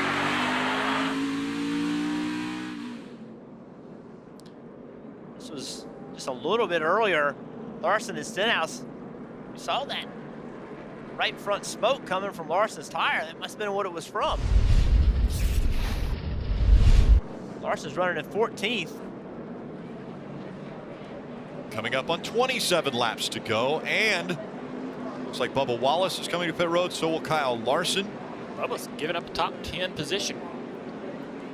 Get fresh tires. Can that help him with what will be 27 laps to go? Kelly. Well, for Kyle Larson and that 42 team, they saw some smoke coming out of the right front. They weren't sure how it got there, but they called him to pit road because they wanted to fix that right front fender. You can see a little bit of damage there on the right front. Kyle saying, whenever I touch the gas off turn 4, I spin the tires as well, Marty.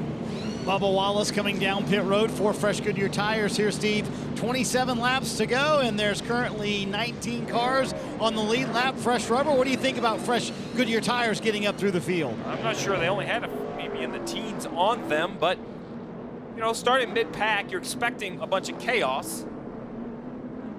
He's going to have to get fortunate on a few restarts. I'm not saying it won't work, but it's going to be much tougher. Are you saying there's going to be more than one restart to finish this race? Yes. Well, there could be. Confidently. I tell you, when we look at the front of the field, William Byron got one of the best restarts we have seen. That's the first time I've seen anyone be able to stay to the outside of the 19. But the guy in third is the one I'm really looking at. Ryan Blaney's corner entry has been breathtaking. He can get that. Bert, you've said it every lap, right? He drives so far into the corner. You can't make a pass into the corner, but you can start a pass into the corner. If you can get position, it might work out. Yeah, and think about this, Steve. Even though Ryan's had a really good race here at Martinsville, he's still below the cut line. So he had a lot of points to make up. So right in front of him is a ticket to go to Miami with a shot to win a championship. That has put drivers in a situation where they do things they would not normally do. Denny Hamlin currently running 5th. Right in front of him, Brad Keselowski. Here was the radio communication just moments ago, not happy about the two. I think I'm decent. I'm just the truth. You're playing games. He thinks I'm playing games. He must not know me. Oh boy, he must not know me. Well, they're lined up 2 by 2 again. Marty. You guys mentioned William Byron on that last restart. Chad Knaus congratulated him, said you managed it so well, now go do it again. Psychologist, right?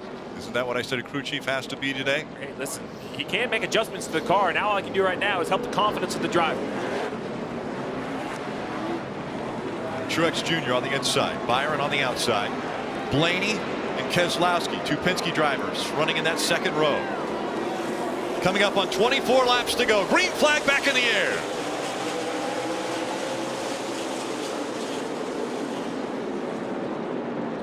William Byron at 24, that's what he wanted right there. That's a successful restart from the outside. Obviously you want to take the lead, but it's a little unrealistic to think you can do it.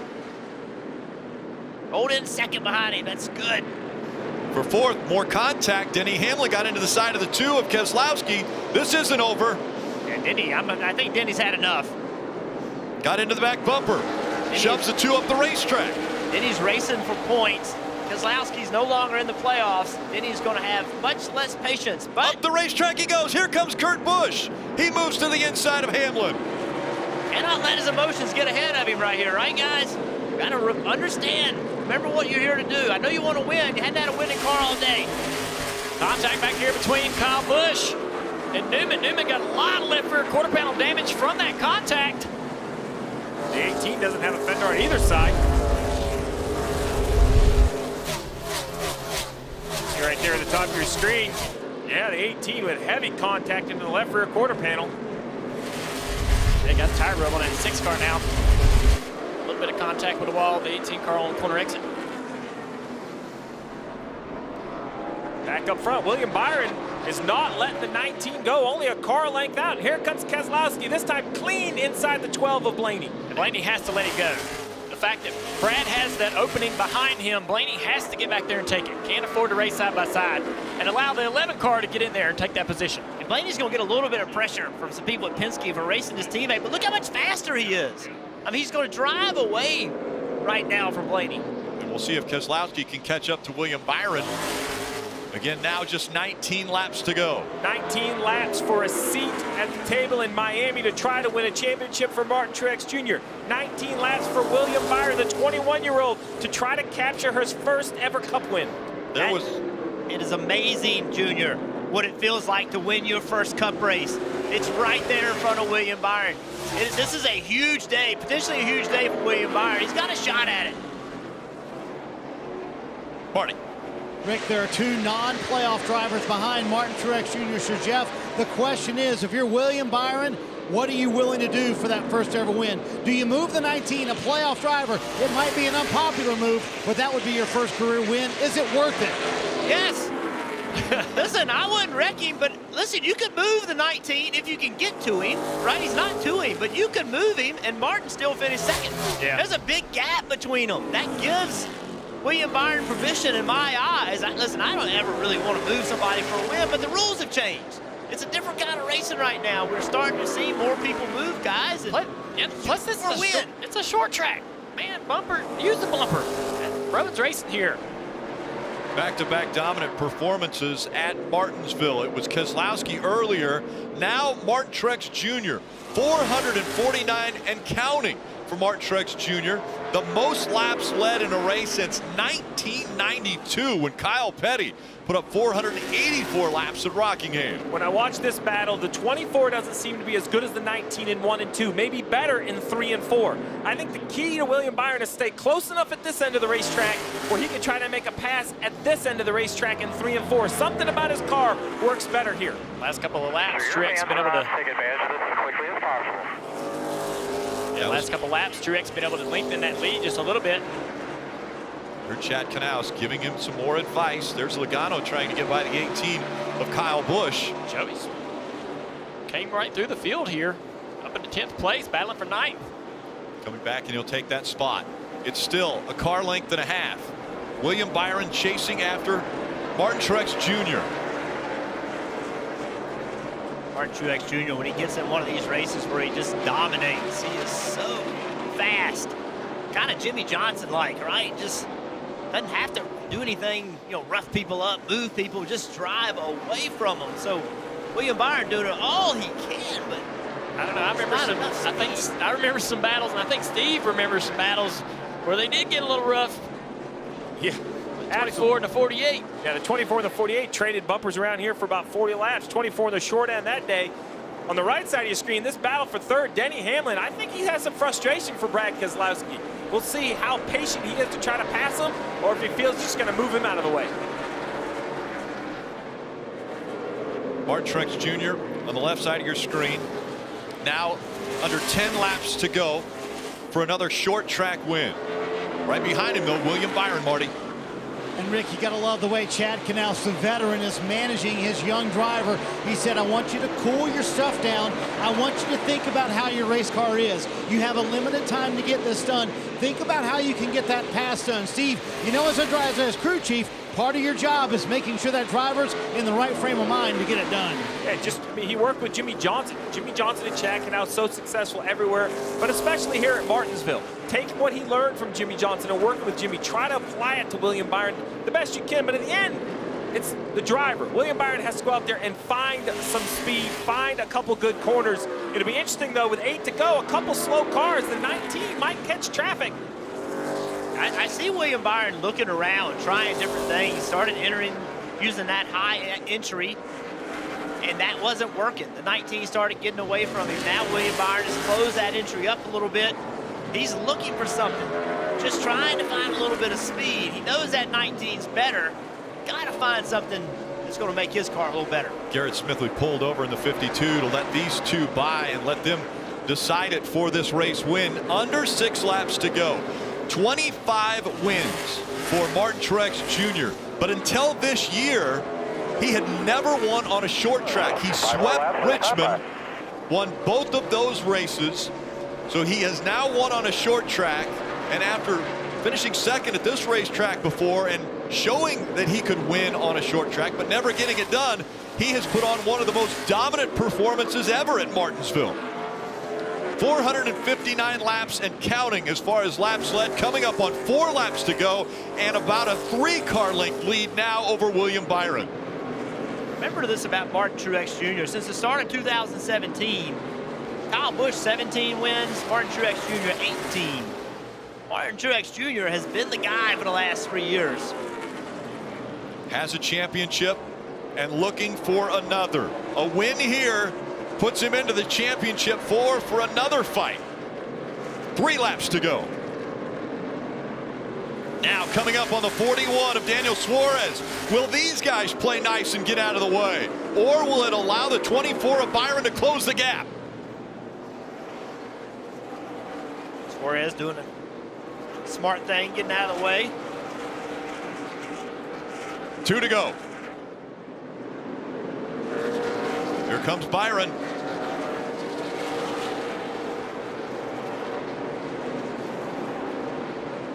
Moving up the racetrack.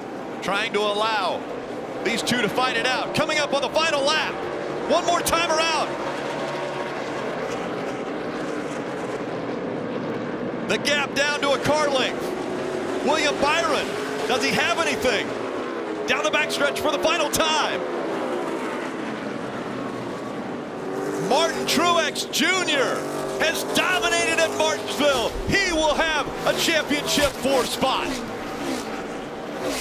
Number there, MTJ.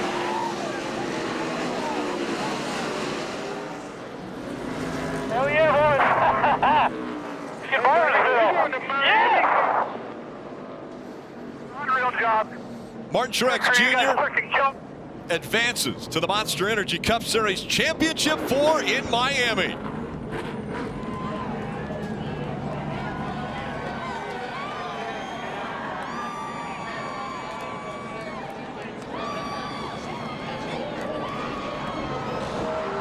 What looked like a huge hill to climb to beat Denny Hamlin today in Martinsville, it ended up being Martin Truex Jr. who was the dominant one. This victory fueled by Sunoco. Fuel your best.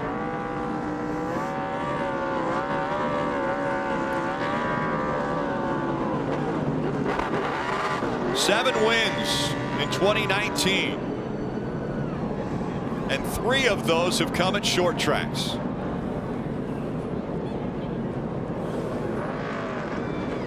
And out of the smoke emerges a championship favorite. A year ago, he left here frustrated, disappointed after being moved by Joey Logano in the closing laps, the closing corner. He comes back a year later, leads 464 laps. And he's climbing out of the car right in the middle of turn 3 and 4. He'll salute the crowd.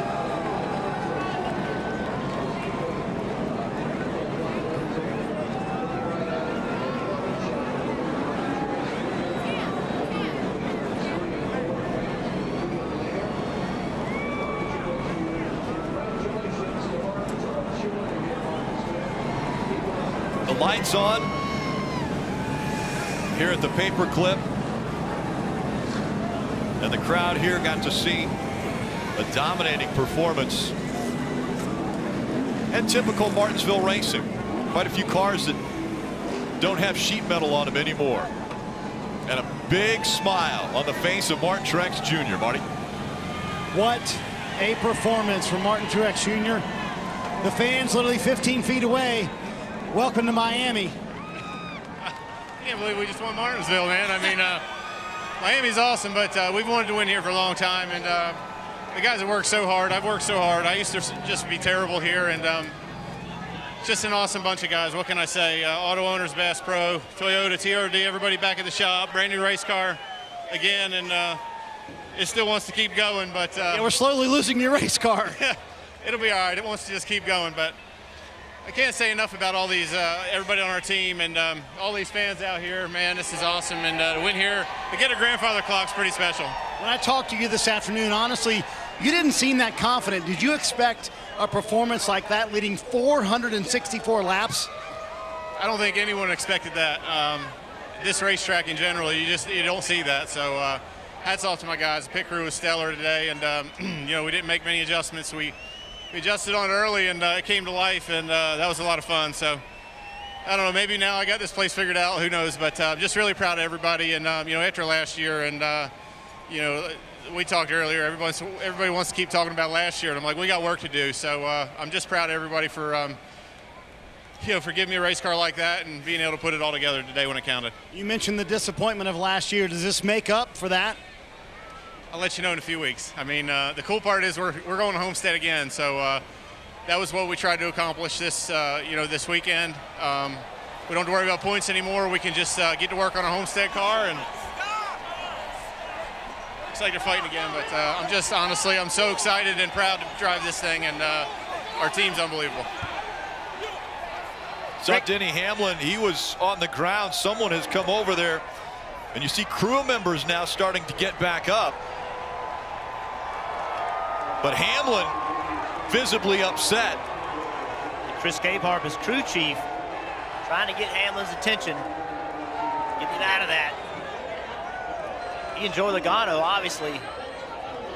Logano being pushed out of the way. Denny Hamlin has people holding him back.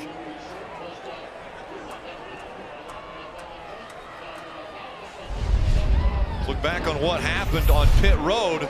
These two just discussing it looks like. And then it escalated. Hey, stop.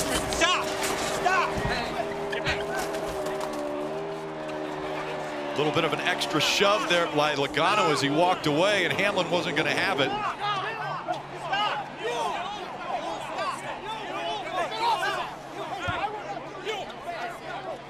All this from this on-track action we saw earlier. Off of turn 4, Denny and the 22 getting together. Denny squeezing that 22 into the fence.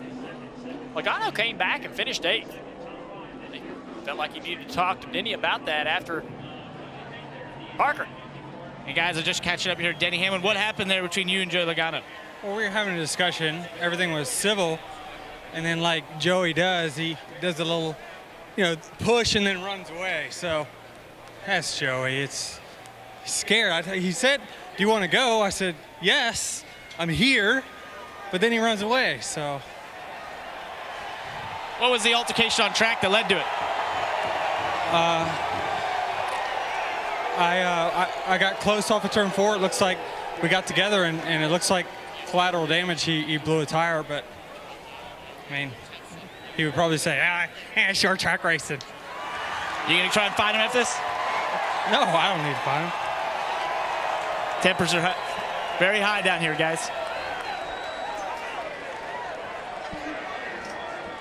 And once again, we know that when you come to Martinsville, it's close quarters, tempers are high, but then you also, you take the tempers and escalate it because of the playoffs. We know that a trip to the championship 4 is on the line. There's only 3 races when these guys can gain as many points as possible, and with Joey Logano and Denny Hamlin both fighting for every position on the racetrack, things like this can happen. Yeah, the action on the racetrack has always been heated, but now it seems to carry over. The frustration of the year, the pressure of the playoffs, what's on the line. You heard the fans. Oh, the fans at Martinsville come here, they expect this chaos-type atmosphere, and it delivers time and time again. I think Denny explained it. Looked like a conversation, and when the conversation over, a hand either on the chest or the shoulder of Denny Hamlin. Next thing we know, we have 2 more drivers wrestling around on the pit road for the 2nd week in a row. Xfinity last week, Cup this week. And it was interesting. Martin Truex Jr., he actually saw, he goes, there's fighting on pit road. And sure enough, we see Logano and Denny Hamlin battling it out over what ended up being real estate that both wanted and only one could take. In the end, it was Martin Truex Jr. He's going to be celebrating along with crew chief Cole Pearn and the entire 19 team as they have won at Martinsville. They are going on to Miami. They will be a part of the championship 4 to fight for another title.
Coming up next, a lot to talk about post-race coverage. We'll hear from drivers. It'll all be on the Mobile One Peacock Pit Box. Victory Lap, that's when you as the fans get a call in. You can voice your opinions on what the race was like, maybe what the fight was like. You get to be a part of it in Improving